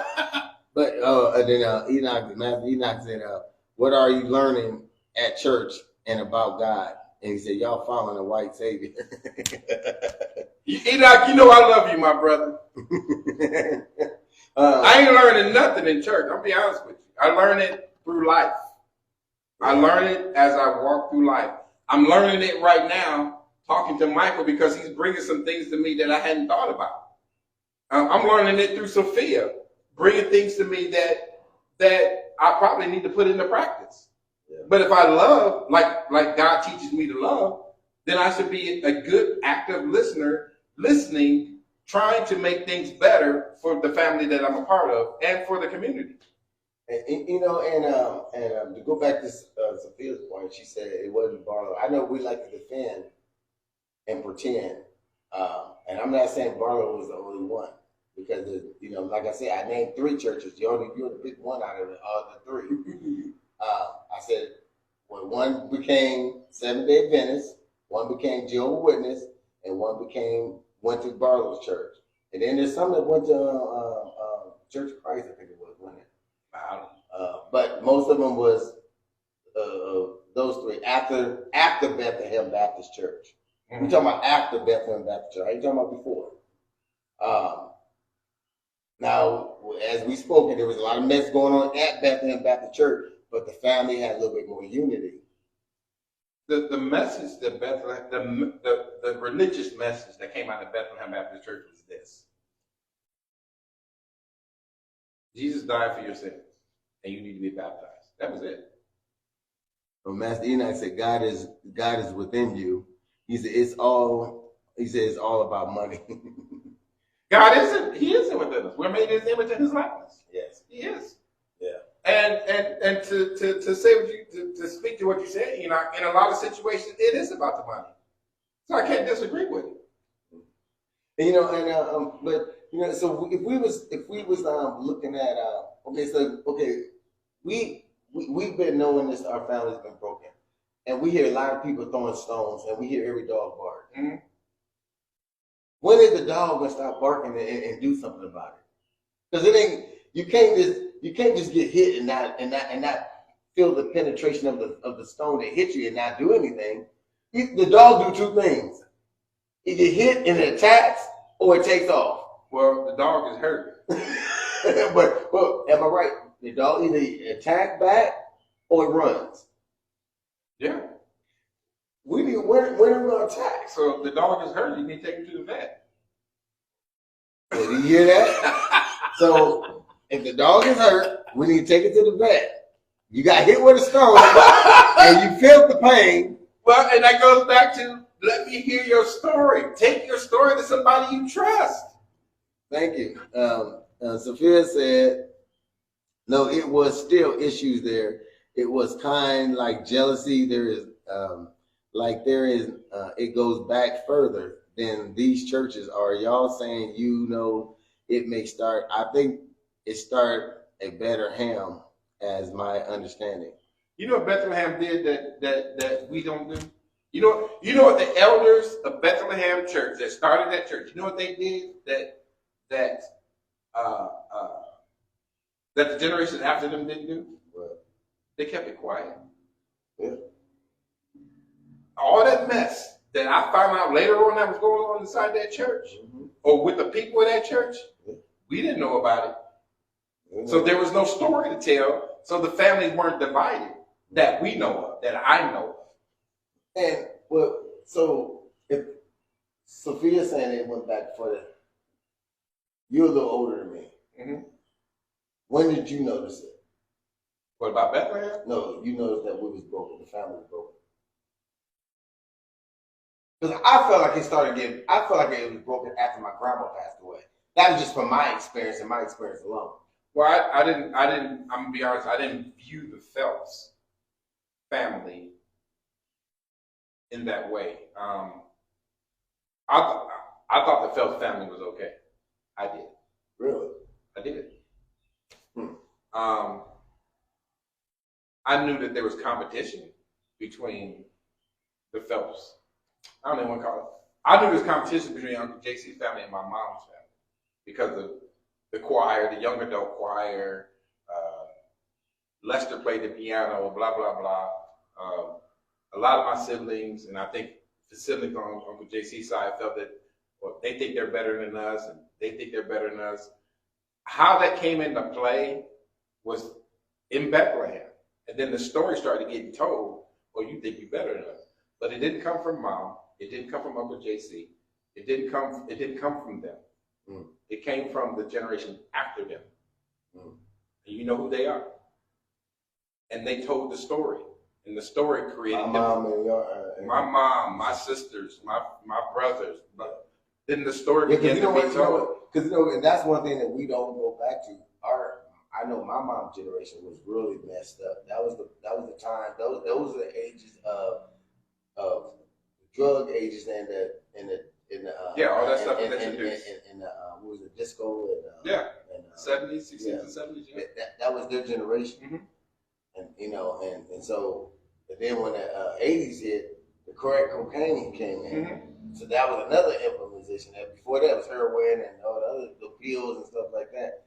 And the music and the disco and all that stuff, techno music and whatever they had, and stuff back in the day. So it did fall in our parents, our parents' generation. Well, not your parents. It was I'm my gonna tell you something else about Bethlehem. The elders at Bethlehem, they weren't more educated. Mm-mm. They weren't educated. They gave us what they gave us. And Sophia said, she said that was my opinion too. I didn't have no problem because we all just got alone and have fun and did things together. There you go. That's what I'm talking about. Yeah, but I remember when my grandma. I never seen the dysfunction of the family until after my grandma passed away. The only reason why I'm saying because my grandma's house was a house of everybody came in. Yeah, I used to go over there all the time, play kickball. Sit on the porch and talk stuff and crack jokes. And we did everything. We everybody was in harmony. Mm-hmm. And then when she passed away, it seemed like everything started to fall apart. Now, not just from my opinion. Yeah, I didn't have that perspective. That's from my opinion. Okay. That's just what happened when I seen. Mm-hmm. When my grandma passed away, that's when I noticed that everything started to split in half. And that's when I started seeing the rift between my mothers and her siblings. Some was jealous because some got married, some wasn't. I seen a lot of stuff going on. Being the youngest, when I look at my family, I told my family we were dysfunctional. And Sophia said, they never gave us understanding. They just read out of the Bible. That's all they knew to do. I told you. That's what I said. They said not really because we're still not really. We still did not. We still did have fun and enjoy one another. Yeah. When the Lord's passed away, we still did that. Yes, we did for a short period of time. Excuse me. Okay, we still came together. We had sent many times on Mr. Corbin's stoop. Yeah, we Grandpa couldn't hold the family together. That was not his tool. Mm-hmm. He didn't have that gift. Mm-hmm. The remnants of Grandma what made everybody still come over there. Mm-hmm. It wasn't because of my grandpa. Mm-hmm. Everybody feared Grandpa. You know what I mean? Not everybody, But they only feared him, but they always depended on him when they needed something. Yeah. So, but my grandma was the one that she cooked and made sure everybody in the neighborhood ate. Mm-hmm. So that's why everybody came over there. Mm-hmm. And my grandpa provided that food though. Mm-hmm. But and he went hunting and he brought food in. You remember that was his name. But my grandma was the nurturer. He was the disciplinary one. So it was a balance there that we got a chance to feel that little balance. Right. You know, but you know, and like I said, when grandma passed away, yes, we were still hanging out with her because we were still desiring the same thing that my grandma was here. So everybody was still coming from that. But as years went by, the siblings started falling out because see, they didn't have nothing to connect with no more. See, when my grandma would intervene and get in there and tell them, no, you know, and break things down, and grandpa, and she would send grandpa to go handle that. To tell them, oh, they need to get over that, you know. So there was a nurturer and a disciplinary person there. They had that balance. That's what that was. But when that one died, there was no more else. There was no else. See, my grandma paid attention. She had ears to the streets. She knew what was going on with it. Try every one of her children's going on. And when she couldn't handle it, she'd send grandpa. That's how she did it. I'm just telling you from my my perspective. I don't mean it's all 100%. So to answer your question, when did I notice it? I can't say that I noticed it, but when you're talking, I reflect back to when did my siblings become divided? And I would have to say when my dad was brought into the picture. And the reason why I say that is because my dad wanted to adopt all of my mom's kids. And they didn't all of them didn't receive it. And my sister Ann was already at the house.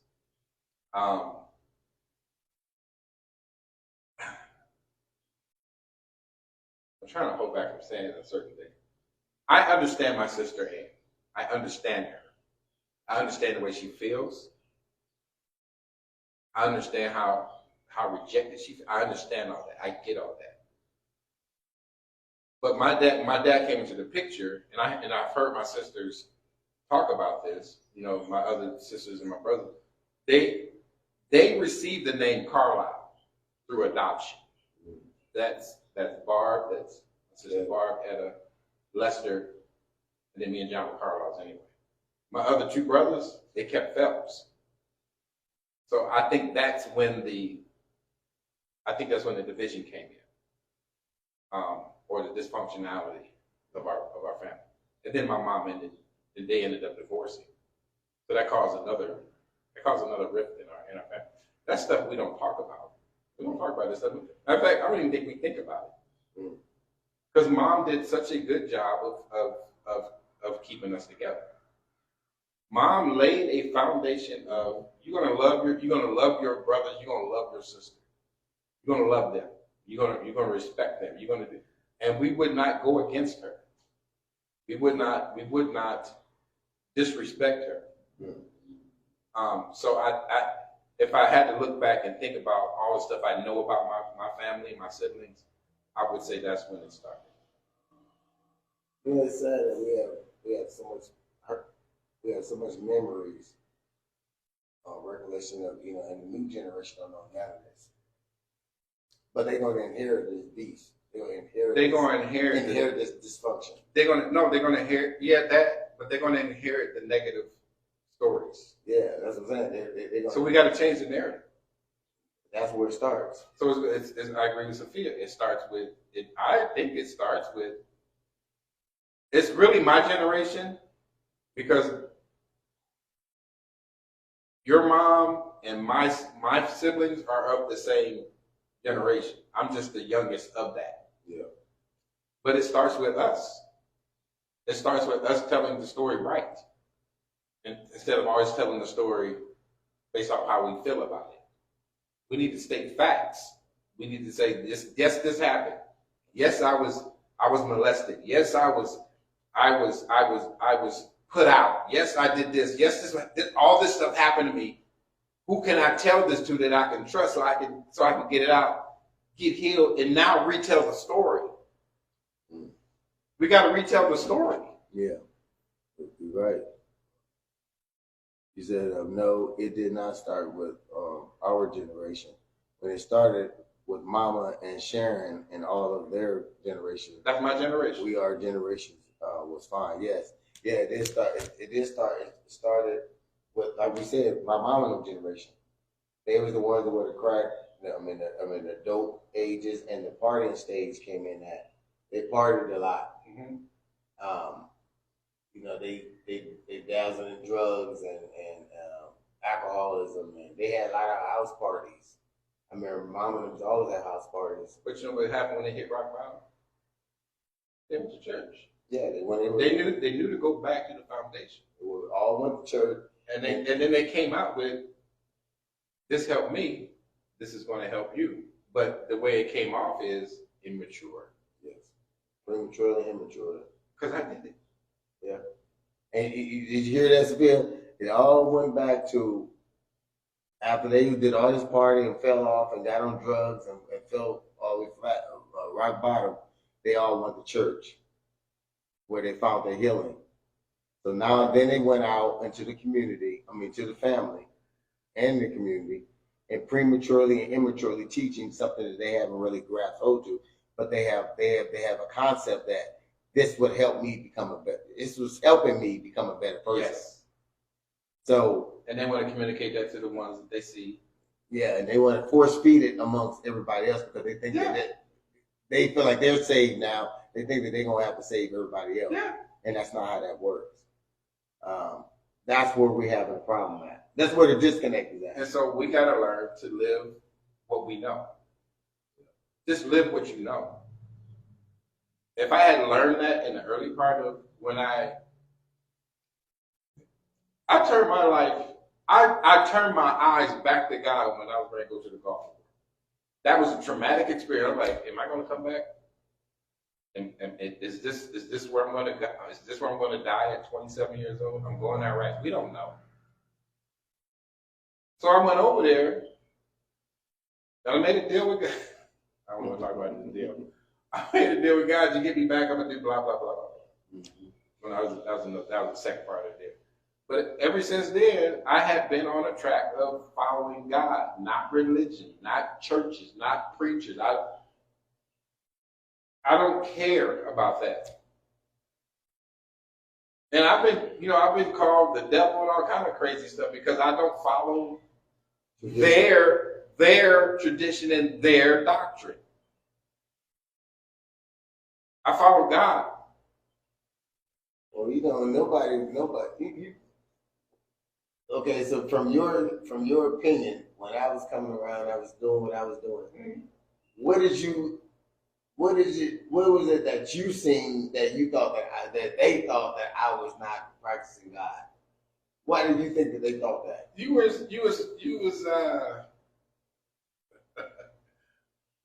anti-religious. If I'll use that word. You're anti-religious. And it translates to them as anti-God, anti-Christ. Because religion and God is not one and the same. They thought it was. Neither is church and God one and the same. No. Yeah, no. Neither is Christianity and God one and the same. So you think that they thought that because I was like, be the light and don't have to talk about the word all the time, they thought that I was being atheist? No, it was how you spoke. I'm serious. Well, how can I speak? It's how you would question. You're like, that don't make sense, or how do you do this and do that? It's when you ask questions of people and they can't answer it, you put them on the defense. And when I got on the defense as an immature person in God, all I knew was to come back with scripture. That's all I knew. I can't defend what you're saying because I don't know. Michael, if you came to me with the stuff you asked me now, when I was 27, 28, 29, I would have came back the same way some of our family members. Because that's all I knew to do. So you think there needs to be a overhaul in the way we produce, what way we do things? I think our religious, I don't even call it religious. I think our family members who really love God in their heart and their mind, who really love God, need to reestablish their relationship with God, not with their church, not with what they were taught from The pastors. They need to reestablish and reconnect their relationship with God, because at the beginning, it wasn't the church that brought you back. At the beginning, it wasn't the pastor that brought you back. It was none of that. It was God, and you felt good and you felt freedom because of what God did, not what the church did. The church was just a vessel at that point. That pastor or that minister was just a vessel at that point. We got to take our eyes off of that and put it back on God. Then the relationship can change, because now I'm getting what I need from God. The only reason why I'm the way I am, and I can jump in and out of different conversations or understand different religious perspectives is not because I'm educated. It's because of my relationship with God. And I think a lot of people are scared. Like a lot of people who are religious are scared to venture out into understanding other people and understanding because religion is a culture. Yeah. It's a culture. Some people are scared to go into a different culture. But you know what you're tapping into when you're talking to people, you're tapping into their belief system. Yes. If you hit their belief system, or the core who they are, they're gonna fight. They're gonna defend it. She said, "Are you sure that it is what it is?" And then she said, "That's all you supposed to follow is God. You definitely ain't supposed to follow man. You're supposed to be reading into that word and following with the word saying, not God." Yes, that's true, Sophia, but that's not what's happening. That's not what's going on. That's why we have so much. That's why we have so many roadblocks. Why we can't get over the hurdles to be into a better place. If everybody understood that a door is not what you just walk into. You walk into the door because there's something else in that other room. If they understood that there's something greater in that other room than the room that they're in, then they understand. But the purpose is that not because the rooms are divided, the rooms is in one house. Mm-hmm. And the whole house is of God. Mm-hmm. But you just walk into another room. That means you're just venturing out to other understanding. Mm-hmm. And you went back to the other room with a different understanding. Then you go down to the basement, there's another understanding. Go upstairs to the attic, there's another understanding. But it's under one house. You just got to not allow everything coming within to upset your spirit or just or put your spirit in a disarray. I've seen a lot of people try to venture out into too many different things, and they accept everything that they're venturing out into. That's what causes them to rift. Mm-hmm. You can't accept everything you hear and what you see. Mm-hmm. You have to try the spirit by the spirit. You have to try it, and you got to ask the question. You have to know the thing. All the disciples that walk with Christ never just accepted everything. They constantly questioned him because they had to know a full understanding of what it is that he's saying. Mm-hmm. They didn't question because they didn't believe him. Right. They just needed to have a fuller understanding. Mm-hmm. And that's what we have to do. We have to challenge everything. We go to these sanctuaries or to these establishments that they call churches and say and accept and don't challenge nothing. Well, that's what's taught in the black community. You don't question the pastor. You don't question the leader. Well, that's why I got put out of churches. That's why, because I'm like, that don't make sense. Or I have a question. Well, you don't question the pastor. Huh? You're a man just like me. Yes. And the Bible tells me to get an understanding if you want to quote scriptures. Yes. So why can't you give me an understanding? Because you don't know yourself. And since you don't know, I'm gonna go somewhere. I'm gonna go where God leads me to get the understanding I get. I've been in different denominations outside of Christianity. I've talked to 5%ers. I've talked to the Nation of Islam. I've talked to people in Hinduism, Buddhism. I talked to all of them. And they all have a perspective, and I respect their perspective. Yeah. I don't disrespect them because they Hindu or they Buddhist or they Muslim. I don't disrespect them because of that. They have a perspective about who they believe God is. And then you know what? We can have dialogue on that. Yeah, iron sharpens iron. You know, you can't just. a steel blade and you look at it, you look at what sharpens it. It's either flat or it's round. I've even had conversations with atheists. Yeah, I didn't disrespect them because they didn't believe. and they'll teach you some things that you don't even know. All you gotta do is listen. You know, and that's what I was saying. I listen to all these guys and I'll read the Bible because this is a white man's book and this and that. But then you go read another white man's book and tell you some other stuff and you believe it. So like I said, the reason why people hate the Bible is it's not because they hate the Bible; they hate those who interpret it and translate it. But they deploy the missile over at the Bible because when some man or some woman has misused it and misquoted it and mishandled it and mishandled you, which I call them pastors and preachers of pedophiles. They're pedophiles into the word because what they do, they prey on weak. They prey on the weak and they take full advantage of it. They rape you out of what you believe and all the things that you. And some of them, Michael, a lot of them are put in those positions and they just shouldn't be there because they are babes. Yes. They do not have enough. I'm gonna put it this way: they don't have enough experience with God to be up there. Yeah. Because it's not education. One denomination I was a part of, if you got a master's degree in divinity and you went through their process, you're eligible to be an elder. Well, I could just get the education and use that education for my benefit to get rich off of you. Yeah.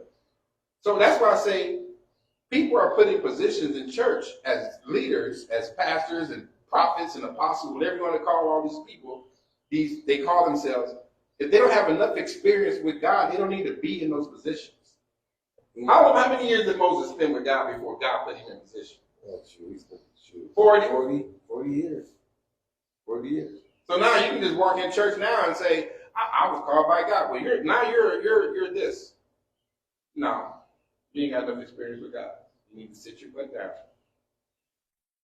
And a lot of people say they heard God called them to be. That's true. It's still a process. It's still There's a process. You can be called. David was called before he became king. Yeah. How long did it take him to get there? Oh, wow. It was a process. Process. Abraham was called. Process. It was a process. Even Adam had to go through a process. But in the Western mindset, it's instant. Let's do this instant gratification, and let me do it now because I got this. No, there's a process, and that's a huge problem in the black church. Yeah, and you got people who oversee the church. In some instance, you got 75% women in the church, and they're overseeing the church. They're the ones the church listens because they are the economic base. And that's not. That makes sense. And it's not in a negative. It's not throwing arrows, but it's just that if your demographic is economics, you're going looking for the cash mules. So why do you think black men are not in church? Because we're not easily fooled. We're not easily led. Why would they let their women go if they know that they're fooled? Because you can't force a woman. You can't force a woman to not do something she wants to do. You can influence her. Hey, You ain't gotta force it. You can influence her. I You know how you would influence her? If you know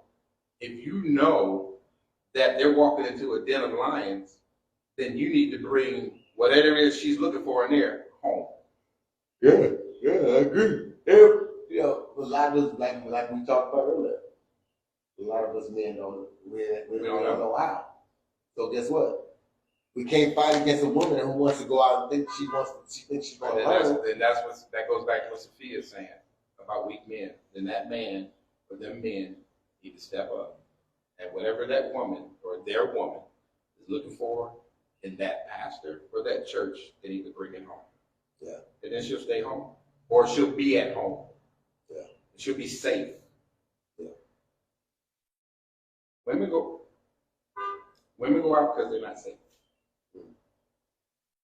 Yeah. If I don't feel safe with this black man, why do you? I say, why?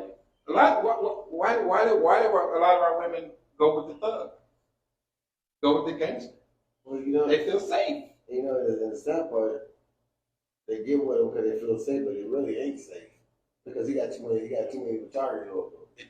You know, but it's just a misconception of what. Yeah, it's a perception of safety. Yes, yes. He's still providing. He's still providing safety, whether there's a mark on his life or not. He's still providing safety, Yeah. or the perception of safety. Do you remember the movie? She said, "I'm leaving Harlem, hoodlum," and then you remember hoodlum when she said, "I can't deal with this lifestyle." Mm-hmm. But at first, she liked it because she he was giving her purpose. That's when he gave me start throwing stuff down the steps and saying, "Oh, you didn't like it when he was doing this." Yeah. You know, but now you can't handle it because I got shot at. You got shot at. You had to kill a guy for me. Because her safety was taken away. You see what I mean? So they get a misconception of and this It is is going a on. misconception. So there's always that in our community. We have this misconception of things. You know, I mean, we have to get back to the understanding and get true understanding of what we're trying to do. Family is not. It's not a weapon. It's not our weapon. It's not a weapon that should be used to tell people, "Oh, you're supposed to love your family. You're supposed to do this. You're supposed to do that." Mm-hmm. Family is supposed to be an instrument, soft note instrument. Mm-hmm. Play because you love it and you enjoy playing it. Mm-hmm. You enjoy being around it. Mm-hmm. That's what it's supposed to be. You know, if you got to carry a family because you understand what your family, because you got to, it's one of the things that's going to protect you and it's a gun, you're going to get the same result that that girl on Hulu got. Mm-hmm. She loved it for the moment. Oh, he's protecting me. He's this guy. He's the biggest, baddest, toughest guy. Mm-hmm. But eventually, something's going to trigger and your arm is going to be put in harm's way. Mm-hmm. So then you got to question where the protection really lies. Right. So we have to really start doing deeper subject matter. We have to really start doing studies, case studies on what we need to do as family. Phil made good points on a lot of those things. You know? Well, family is where we're supposed to feel safe and secure. Supposed to, yeah. That's where we're supposed to feel. Yes. Part of the reason why our family is broken the way it is because we don't feel that. I left because I didn't feel that. Yeah, and I left because I didn't feel it. So, and remember I told you? Yeah. I had to go over to my dad's side of the family, and when I watched how they protected their sisters and their sisters and cousins and me, I said, you know what? That's what I want. I didn't get that over here on our side of the family. It was more women, and the women stuck together. They fought. You know, to this day in the streets now, oh, them Phelps girls. All you hear is the Phelps girls. You don't hear about them Phelps men. You know, and you know, maybe a subject they might say, "Oh, Mike is crazy," but you know, you don't hear them like saying, "Oh, the Phelps men," like you would say, "Oh, the Swift boys," or other names. You know what I mean? So that shows you where the unbalance is at. right. You know, we have to create that balance back too. And it goes back again.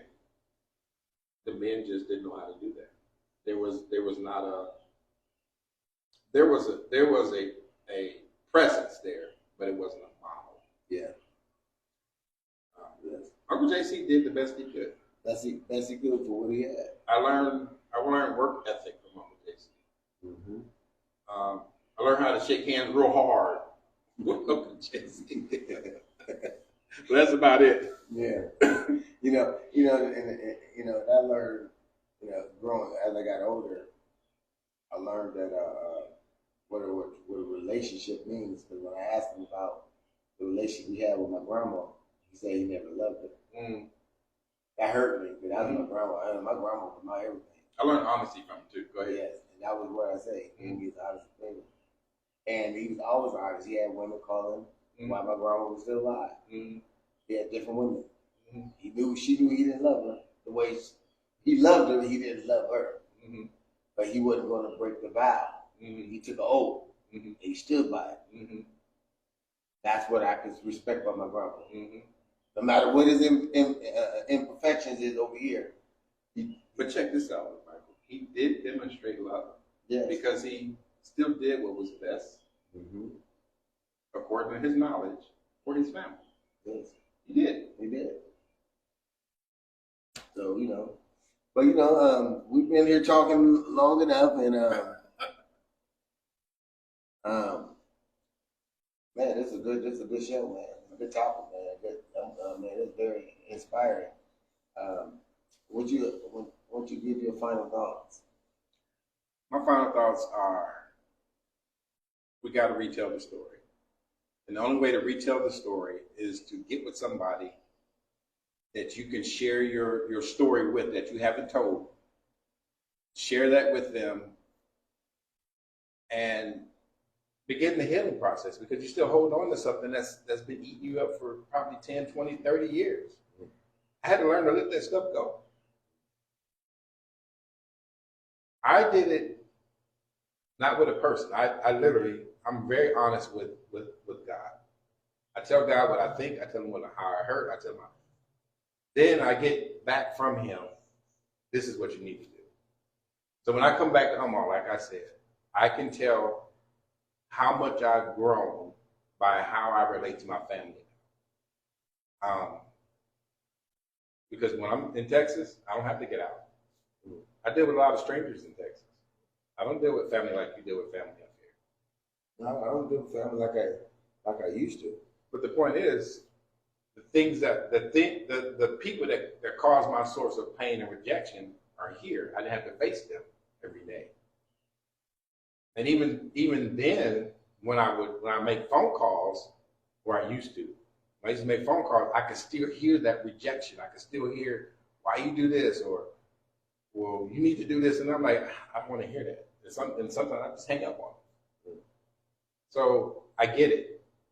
We just got to learn. My final word is, we got to learn to get with God first, or a godly person, and tell that thing that you don't know, that nobody else knows, that you can share your pain with somebody that's going to understand it, and then retell that story to your kids. And then the healing process, I think, can begin, and it won't be passed down from generation to generation. I guess my final thought is, we're about to have a family gathering tomorrow. And I hope that everybody come with good spirit, good vibes, because we're here to. This is the first time that the weather break for us to all get together. It's a holiday weekend, so that means people are off work. So this is why we take it. We ain't celebrating no holiday. This is time for family to come together, because it's time we can take to enjoy each other and to rekindle those relationships, or to reestablish relationships, or to build relationships beyond measures, beyond boundaries. I think sometimes we have to. Hopefully that what we do tomorrow is not just about self-centered ideals, but I hope that everybody comes with the mindset that, okay, I want to enjoy everybody, not just individuals. And that we just the games that I got them bringing, hopefully they trigger the thing where we all can have dialogue and just have fun with one another. I'm looking forward to it. For some reason, I believe this year is going to be a turning point for us all. And I'm hoping that y'all feel that same way. I've been hearing a lot of complaints about this person, that person, this person, this person. They've been calling me, telling me about it. I'm like, look, not on my watch. Don't bring that crap to where we at. We come and have a good time. That's what we're going to do. That's the goal. And I don't want nobody to feel like they can't come because they got an issue with somebody else. No, you come. Don't let that deter you from coming. You come. Bring your buddy on. We're going to have fun. You and your enemy. Family, your family enemy, whatever you want to call it. And you're the president. Sophia's here, go get you. Oh, okay, so come in thinking from we, us, and ours. Love, life, and loyalty. See ya. A rich man's world. I that cute